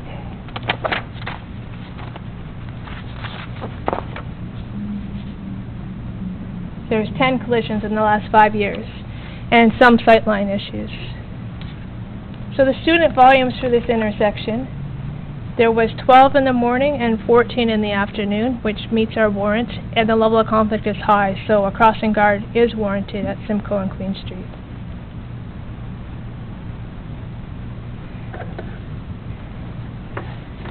So the recommendations, again, this is not quite complete.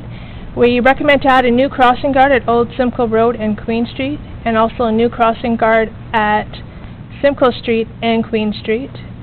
We recommend to remove the lunchtime crossing guard at Queen Street and R.H. Cornish. We also recommend in the near future to construct a sidewalk on the west side of Old Simcoe from Walsh to Cockers Creek subdivision, and then the crossing guard at Old Simcoe and Chimney Hill could be removed. And we also recommend constructing a pedestrian crossover on Old Simcoe Road at Alexander to improve safety. The increased cost is about $10,000 a year for a crossing guard, so adding 2 new crossing guards would be $20,000 a year. We'd have savings of about $5,500 by removing a lunchtime, so the overall increase would be $40,500. The new sidewalk we would include in a future capital budget, and a pedestrian crossover would cost about $1,500 and could be done from our operating budget. So just conclusions, the next step, upon approval by council of the recommendations, we would inform schools and parents of the changes to the crossing guards for the coming school year so that they can make plans. We would construct the pedestrian crossovers and include sidewalk in a future capital budget. That's the end of my presentation. I'm happy to take your questions. Thank you very much for the thorough presentation, and I really appreciated the visuals. It was good seeing seemed to be more of a aerial shots with this and perspective. So we know it's a very sensitive topic, very important topic, the safety of the students in the township. So thank you very much for the thoroughness of it. Starting with Councillor Somerville for questions. Thank you, Mr. Mayor. Just a couple of questions, Director Coleman.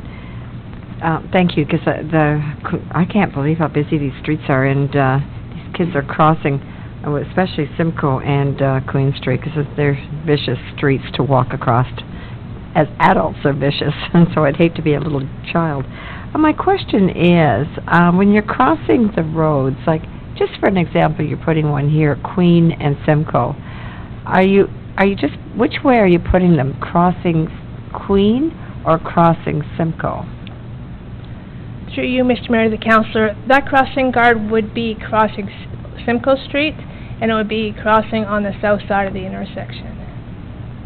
Okay, so by the town hall, between the Right. United Church and the town hall. However, if a child had come from a different direction and needed to cross, they could cross more than one leg. They could cross across Queen as well. So would the crossing guard would go and guide them across Queen Street to get across to the corner, to go across to the town hall going That's west? correct. Yeah, some of the Okay. other crossing guards do 2 legs. Okay, no, this was a question, and it's the same thing up at the old Simcoe and Queen, because that's another one in 7A and Queen, okay, actually 7A and old Simcoe. Yeah, okay, so they would have to do a double duty there then to get the children across the street. Right. The majority at Old Simcoe and Queen would cross across Old Simcoe on the north side of the intersection. And then they could come down the sidewalk on the north side and then cross in front of the school with another crossing guard. Now, my other thought is, you're putting, or you're hoping to put a sidewalk on the west side of Old Simcoe. If you've taken a look at the ditch along there, you're going to fill in a lot of soil along that ditch line on the west side, just right where you come out from Paxton. It's really deep in there, and I don't know how they're ever going to put a sidewalk in there. Through you, Mr. Mayor, the councillor, I have looked at it personally myself, and also Kevin Arsenal has looked at it. Part of it, we can put it in its usual place, but part of the sidewalk would have to be against the curb because of that steep drop-off. Oh, exactly, yeah. Okay, thank you. Good work. That's excellent. Councillor Drew? Thank you, Mr. Mayor, and thank you for your presentation. That was a lot of work put into it, and I know there's a number of staff that took part in that study, but very much appreciated to keep the children of our community safe. I was going to ask, and it's unfair of me to ask and put you on the spot right now, but you didn't cost out the sidewalk on the west side, but the point is that when it's in there, we will save $10,000 a year, and over time, it will pay for itself. So I won't ask you how much that much sidewalk will cost. I should have done that during the day today. Thank you. Councillor Guido? Thank you, Mr. Mayor, and thank you, Director Coleman, for your report. I remember as a parent of children at Cornish back in 2014 when there was a similar discussion about whether crossing guards were warranted or not. The school council there rallied as a group to ensure that the crossing on 7A into Cornish remained. And I can attest that 164 is probably a very accurate number because you have the high school kids flowing across as well after school. I also, as a form of a comment, I'm not sure if it's the whistle or if it's just awareness, but I don't see the occurrences of people driving through the red light, the signalized light, as frequently. It still occurs, but not as frequently as it did last school year. So I don't know if it's attributed to the whistle or if people are just realizing that red light should really indicate that you should stop. It is worth way. Thank you very much for that. And as a parent and a resident, I personally would never support removing crossing guards. The safety of our kids is far more important than saving a couple $1,000s. My one question, though, with the removal of the lunchtime at Cornish, was Morris consulted around the age group of the children that are crossing at lunchtime? Is it particularly the ones going across the street for guitar lessons, or are they young children? Was he able to give you those numbers? Through you, Mr. Mayor, the councillor, I did spend a lunch hour with Morris watching people cross. At that time, I only observed 2 that would be grade 5 or less, and he said that was fairly typical of what it was. A lot of them are the older ones that are allowed to leave. Okay. And he did say that some go to the music lessons across the street, but it didn't seem to be the young ones that were going. Okay. And the best test, was Morris concerned that lunchtime would be removed? While I was talking to him, I hadn't decided which way it was going yet. I'm sure he would prefer to stay there, but that might be more self-serving because Right. he gets a greater pay if they're there too. He didn't express any great concerns to me about taking it away, but, you know. Perfect. That's all I needed to hear. Thank you very much. Okay, Counselor Back. Thank you, Mr. Mayor, and a great report. I know Lori Fox also, this has a lot of her fingerprints on it, and so a kudos to her as well for, I guess this is her last report with the township. With regards to gap study, I've had a few people concerned of the north-south crossing time of the light on Reach and Old Simcoe. So I think they said a lot of them felt even with a stroller, the parent had to run across the street. It was about, I'm not sure if it was 18 seconds or less. Do you know the standard time for a crossing? And I'm wondering if we could request, or who does that, a few more seconds added to that particular light going north-south? Through you, Mr. Mayor, to the councillor, I don't know what a standard crossing time is, but I do know that the region, the traffic section will take requests like that. If we tell them there's any concern, they'll go and they will look at it and they'll time it and they'll see if it needs to be changed. Could you please note that, because I've had a few people concerned about that as adults. You figure longer legs can go a little bit faster, and they're having difficulties crossing, let alone the kids. With regards to the Reach and Simcoe, I'm a little perplexed with the numbers because I've had over the years several requests from the people that live in the Kent Estates area of children going to Cockers wanting to walk, and maybe this reflects the fact that the parents do not feel safe for their children to walk and they're being driven. But I know that that has been requested several times. I know that I had asked for a petition to have with the parents in that area to say exactly how many kids and who are signing up. So I know with regards to gap study and volume of traffic and just the craziness of that intersection, if in the future, that it warrants it that way, but the numbers don't, and the numbers perplex me, if at a future time, would you be open to that if the actuals were increased, but it's because the children are being driven to school rather than walking? Through you, Mr. Mayor, we can at any time go and do a warrant at any intersection and then bring a recommendation to council to add a crossing guard if we need to. But how would you do a warrant in reverse, where there may be 20 kids that want to walk but do not walk, because that is a terrible intersection, especially with those double gravel trucks. I wouldn't want my child does cross that when they go to the nursing home, and I keep my fingers crossed that day when they go. It's a touchy one. So how do you do a warrant when the kids aren't actually walking because of fear? Through you, Mr. Mayor, to the councillor, the school boards or their transportation service people keep records of how many students could be walking from that area to the school, so I could find out that information from them. Okay, if you could look into that, because I know I've been requested, and actually rumor on the street is that the parents in that community are rumbling to say that they're going to hire their own crossing guard, which I don't think that's even feasible or allowed, but that's sort of the rumor on the street with that. They feel that they're being neglected. But at the same time, when you did the warrant and then there's no children there, it justifies your rationalization, so it's sort of a give and take, or a chicken and the egg.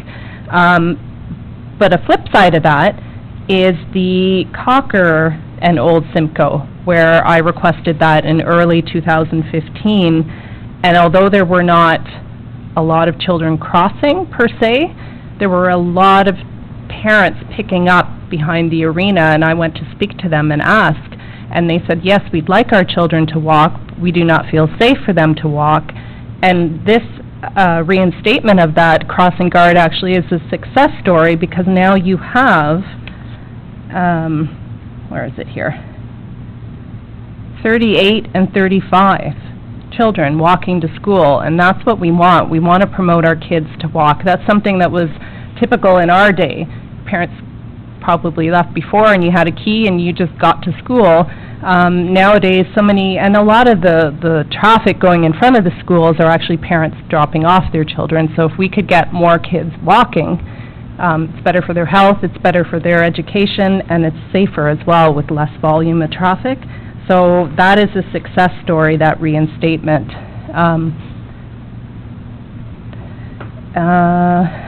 Bear with me for 1 sec. And then with regards to, because I saw something that Councillor Watten's going to bring up, with regards to Blackstock, it's just, again, the same. I bet you the traffic that's there during, and it's the same for Old Simcoe and Queen. I stood there for 2 days during dismissal, and it's a little bit quiet, and then 5 minutes prior to school coming out, it was pure and utter chaos. I would suggest that there's probably a lot of that traffic in this area is from parents dropping their children off. There again, you have a goose and an egg. If those children are walking safely, perhaps then there's less vehicles, and I'll let Councillor Watten do what she needs to do there, but I don't know if what you're proposing initially may be what goes first to try, and if that doesn't improve the situation, then what Councillor Watten is suggesting maybe as the second part. Councillor Watten? Thank you, Mr. Mayor, and thank you, Councillor Back, for being in my head and speaking my words. Anyway, further to that, I only had a question with respect to the Blackstock. You mentioned about if you did the cross bridge or whatever it's called, and you'd have to eliminate all the parking along there, which is congestion, and I was going to suggest, as Councillor Back did, that perhaps if there was a crossing guard, that the congestion of the parking and the chaos that ensues from that wouldn't occur. Secondly, you mentioned, I think, that numbers could be obtained on kids who would be walking. I happen to know that the Durham District School Board, for example, has increased the walking distance for children because we have an issue on Queen Street, or Church Street, about that. So that would be helpful to know also. But I would like to add to the staff recommendation when the report comes forward one additional point. And I can save that for then or bring it now. Yeah, we'll bring that forward when the time comes. So I've got you down as moving moving that. Any other questions from council? Okay. Thank you very much, Director Coleman. I have moved by Councillor Back, seconded by Councillor Guido, that the presentation of Parks Recreational Crossing Guard Warrant Study be received. Any questions from council? Seeing none, all those in favor? Carried. And, you know, since we've just talked about it, let's bring forward the report here for 11.7, moved by Councillor Watton, seconded by Councillor Back, the recommended motion plus the paragraph that says that a crossing guard be placed at Old Scugog Road and Alexander Street, Blackstock, as described in Report Conf 2018-041, Table 1, Number 10, as a pilot project for the 2018-2019 school term to assess the need and determine if a permanent crossing guard is required. So, Councillor Watton, did you have anything else further you'd like to say to that? I just wanted to add that since being elected almost 8 years ago, we have had numerous requests for a crossing guard. Yourself, Mr. Mayor, and I met with the principal, I think 2 years ago, perhaps 3 years ago. At that time, they requested it, as well as I know that there have been several petitions presented by parents expressing their concern and their desire for one. So I think that if we respecting that, you know, that you have done all this work, and I think the report is great, but I would ask that Crossing Guard be considered as a pilot project for just the 2018-2019 school year, just to see if it is indeed parents driving their children to school to avoid their concerns about safety, or if indeed a crossing guard is truly not warranted. Councilor Bass? Thank you, Mr. Mayor, and I think the evaluation on this particular location in Blackstock needs to be an increase in children walking, because obviously the more kids walking, the less vehicles are going to be there, so on that one side, it's probably going to lessen, hopefully it'll lessen, with less vehicles and more gap stops, or whatever they're called. Let's hope that this is another success story where you see 20 and 30 children walking, and that their parents more so feel safe, that they can let their children have a little bit of independence, have their children walk and be physically fit. It helps their behavior in school as well, but also that they know their child's going to get home safely. So that's the success measure, not the vehicle traffic, because hopefully the vehicle traffic will be lessened.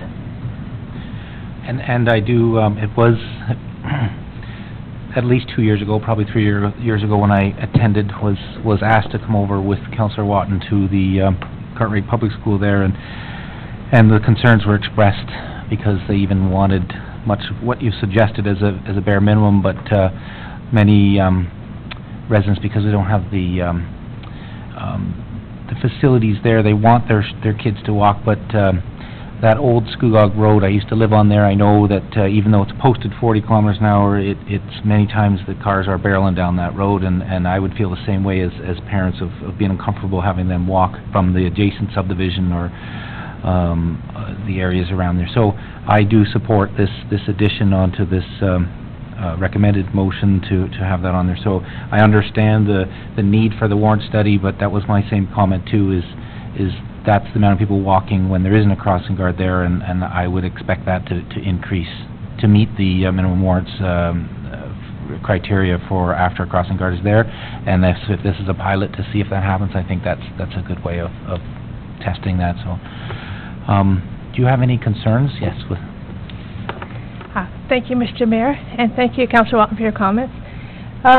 I'd just like to say that I do not recommend going ahead with this pilot, and my reasons are that it's not warranted. There's very little traffic going through there, and the number of students is low. We're already increasing the budget by $15,000, and that would add another $10,000 to our limited resources. We need to be consistent in how we do it. There could be other locations in the township that are similar to this, and someone else might step forward, well, you did it there, let's do it here, and where it's not warranted either. If it's a pilot project, I think it would be very difficult to take it away after a year, once people have it for a year, and whether or not it's warranted.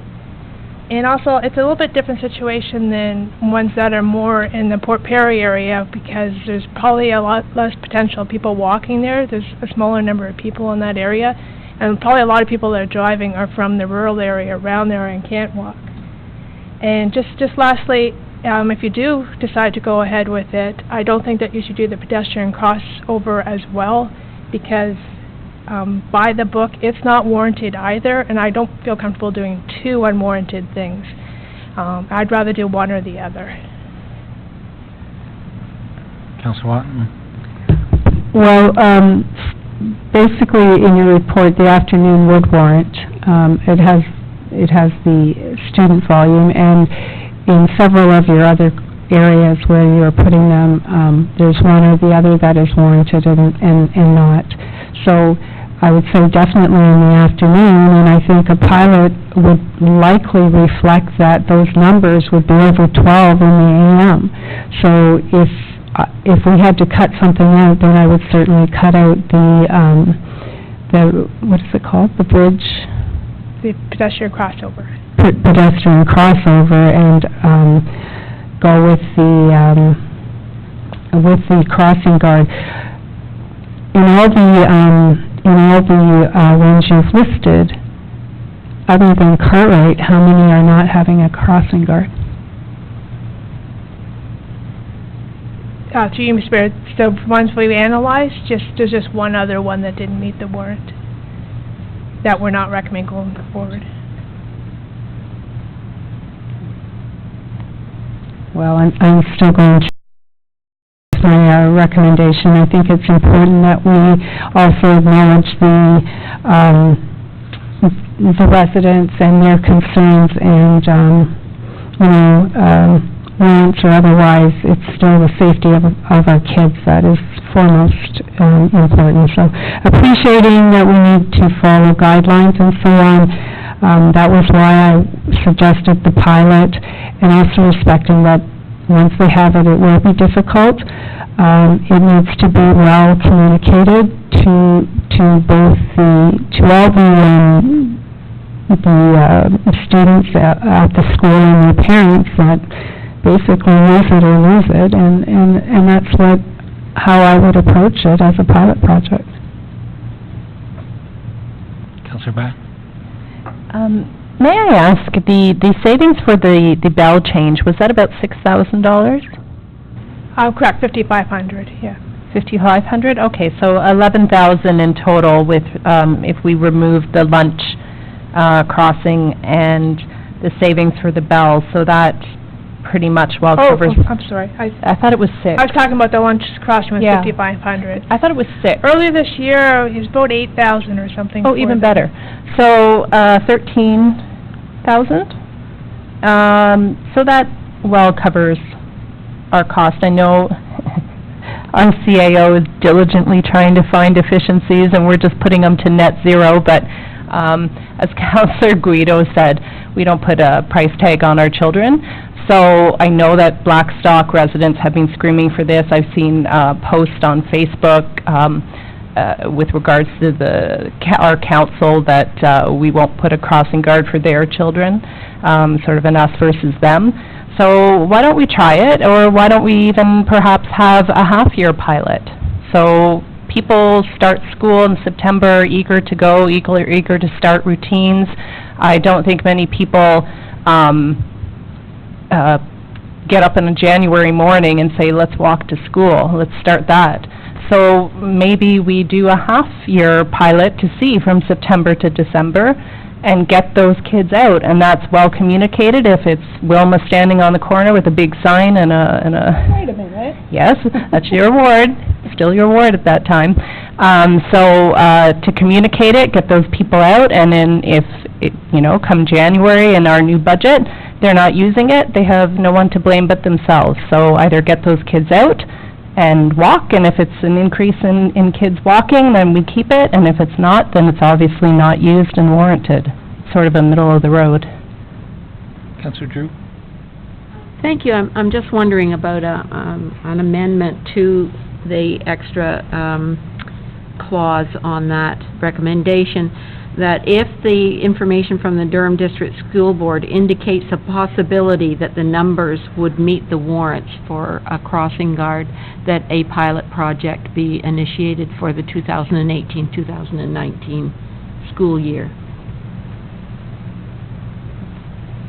Would the mover take that as a friendly amendment, or? My only concern is that I know that there are a number of daycares, so to speak, that are preschool or before school and after school, that they are in town, but they drive those students to school, and I don't think the Durham District numbers would reflect that. They would only reflect those that are not in town. Oh, pass. Councillor Guido? Thank you, Mr. Mayor, and I was just going to add to that comment that it would be more so proof in the pudding to say is to see if the people are actually using it versus what Durham District which is at such a high level.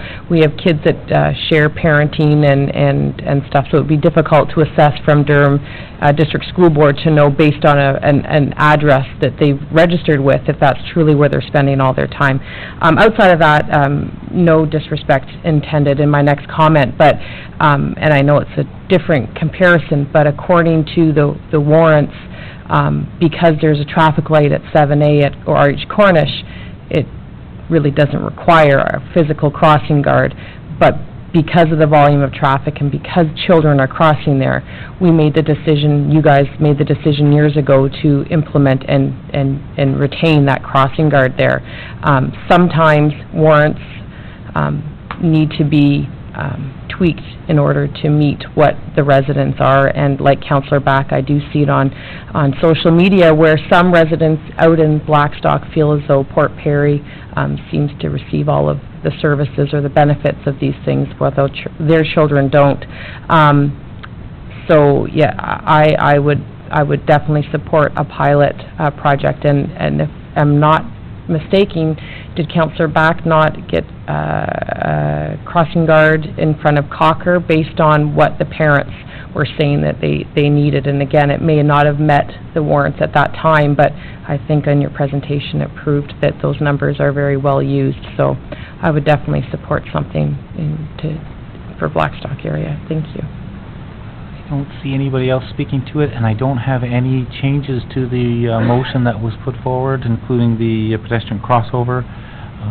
I don't know if, like, I know there were zebra marks or ladder line paintings there before that have worn off in the pavement, so isn't that what would be reinstated there? So you were saying to not have both, because if that's not warranted there about the line painting, when if the crosswalks weren't, if after the pilot the crossing guard wasn't utilized, then that would be, you would still want those line paintings there, right? So is it just maybe the signage that wouldn't go up with the no parking? I'm just trying to understand why the concern was there. So through you, Mr. Mayor, it was kind of a brick pattern that was painted out there that's faded now, but the signage is different for the pedestrian crossover and for school crossing. So if you're going to have a crossing guard there, I would recommend the school crossing signs, which are different, and then that, according to the manuals, then you need the double lines rather than the ladder lines. So I'm just looking at the mover and the seconder of that, about that one clause about the, that be something that gets looked into after the pilot project? And maybe strike that from this one? Actually, I did say that. Okay. So I would accept that with the adding the crossing guard, that the painting of the pedestrian crossover not be included. That would be part of that movement, but basically that the clause that says that a pedestrian crossover be constructed on Old School Road at Alexander Street be taken off of this motion, because you're making a crossing on your addition to the motion. Mm-hmm. Okay, so Councillor Back as a seconder, I just want to make sure that was a friendly, so that... Right, but I just wanted to ask Councillor Watton if she would be appeased to having the pilot being a true pilot from September to December instead of September to June. I just think, you know, if people aren't using it, and I doubt that will be the case, but if they're not using it, then you're not taking, you know, the majority of a school year with regards to the budget, but I think that you'll find pleasantly that more kids will be using it, and so if that's the case, then it continues to June. It doesn't stop in December. Actually, I think I would like to keep it remaining for the year, simply because we will have a new council coming in, and if it would have to be readdressed then again in January, and if we put it in for the year, then I think we'll have a truer picture also, but I think in the interest of just having consistency and actually getting a full true picture of what it looks like annually, I think it would serve our purposes better for an analysis at the end of that. Okay, so any final questions on the motion that's there before you? Seeing none, all those in favor? Carried. Thank you very much, Director Coleman. Next up, thank you for your patience, 11.5, Zebra Kiesebrink. Eric and Deborah Kiesebrink, and Erica Kiesebrink is not here with you, but Nestleton Waters Inn, we have a zoning application that is here before us, 11.5. Is there a staff report required for this? I mean, we're all quite familiar with the file, and this is a, you're saying no, that's not required to update us with the similar thing. So, this has been moved by Councillor Guido, seconded by Councillor Back, the recommended motion. Are there questions from council on this? Councillor Back is not here. I need another seconder for this motion, please, Councillor Drew. Any questions on this motion? Seeing none, all those in favor? Carried. Thank you very much for patiently waiting through all that.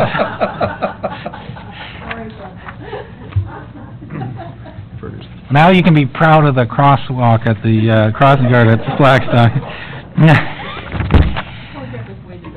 Yep.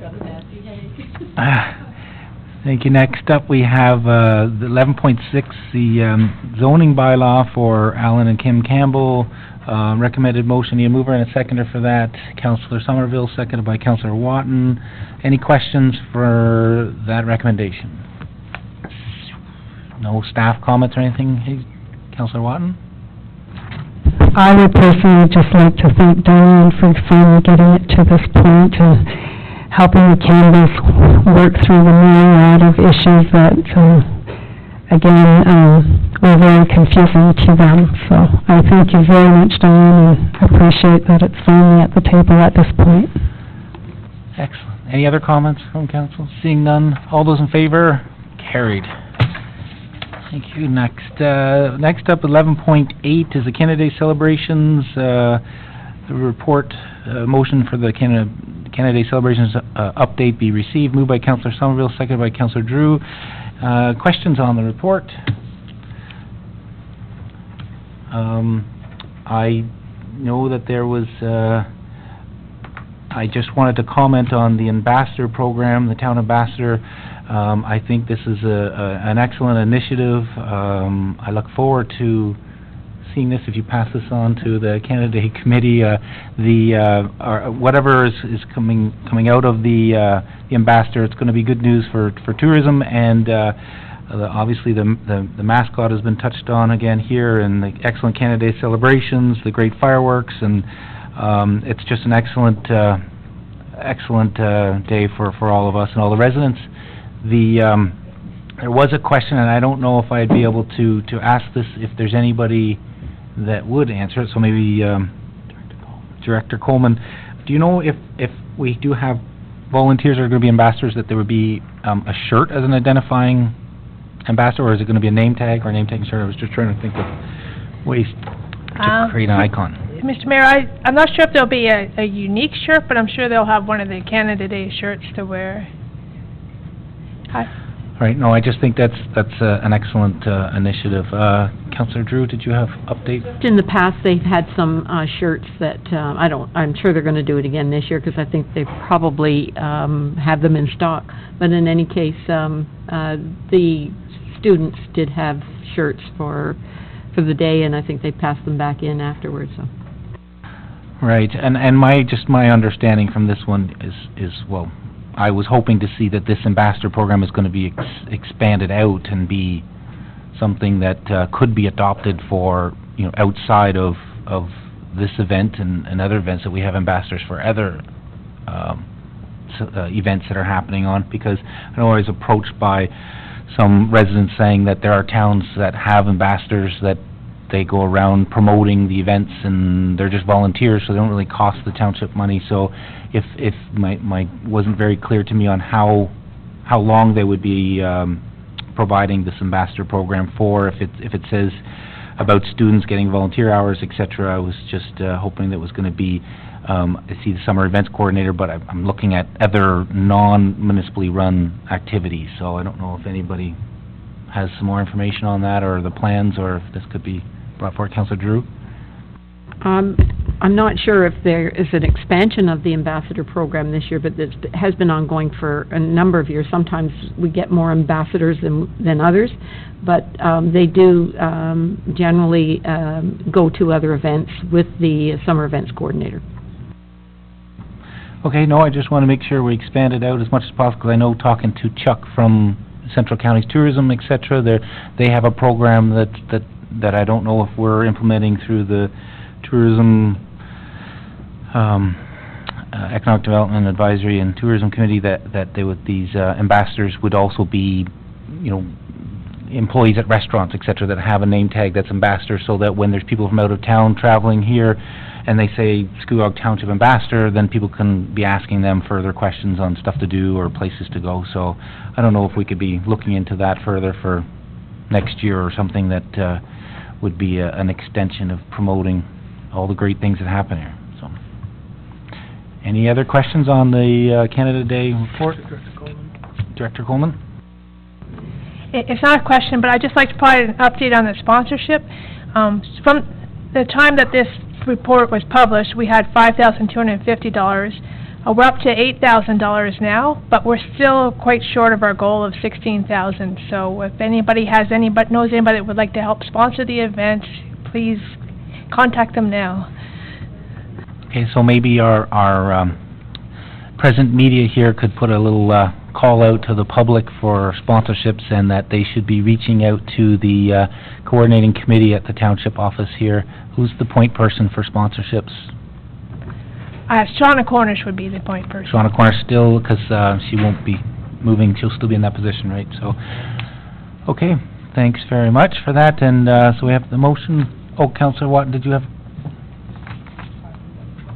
All right, so the motion is for the report to be received for information. Favor? Carried. And we don't have any correspondence, no closed session, and it would just be a motion to adjourn, moved by Councillor Guido, seconded by Councillor Watton. And before we adjourn, have a safe trip in your travels, Councillor Watton. We'll miss you for the before the recess for the final council, so have a safe trip. And all those in favor of the adjournment? Carried.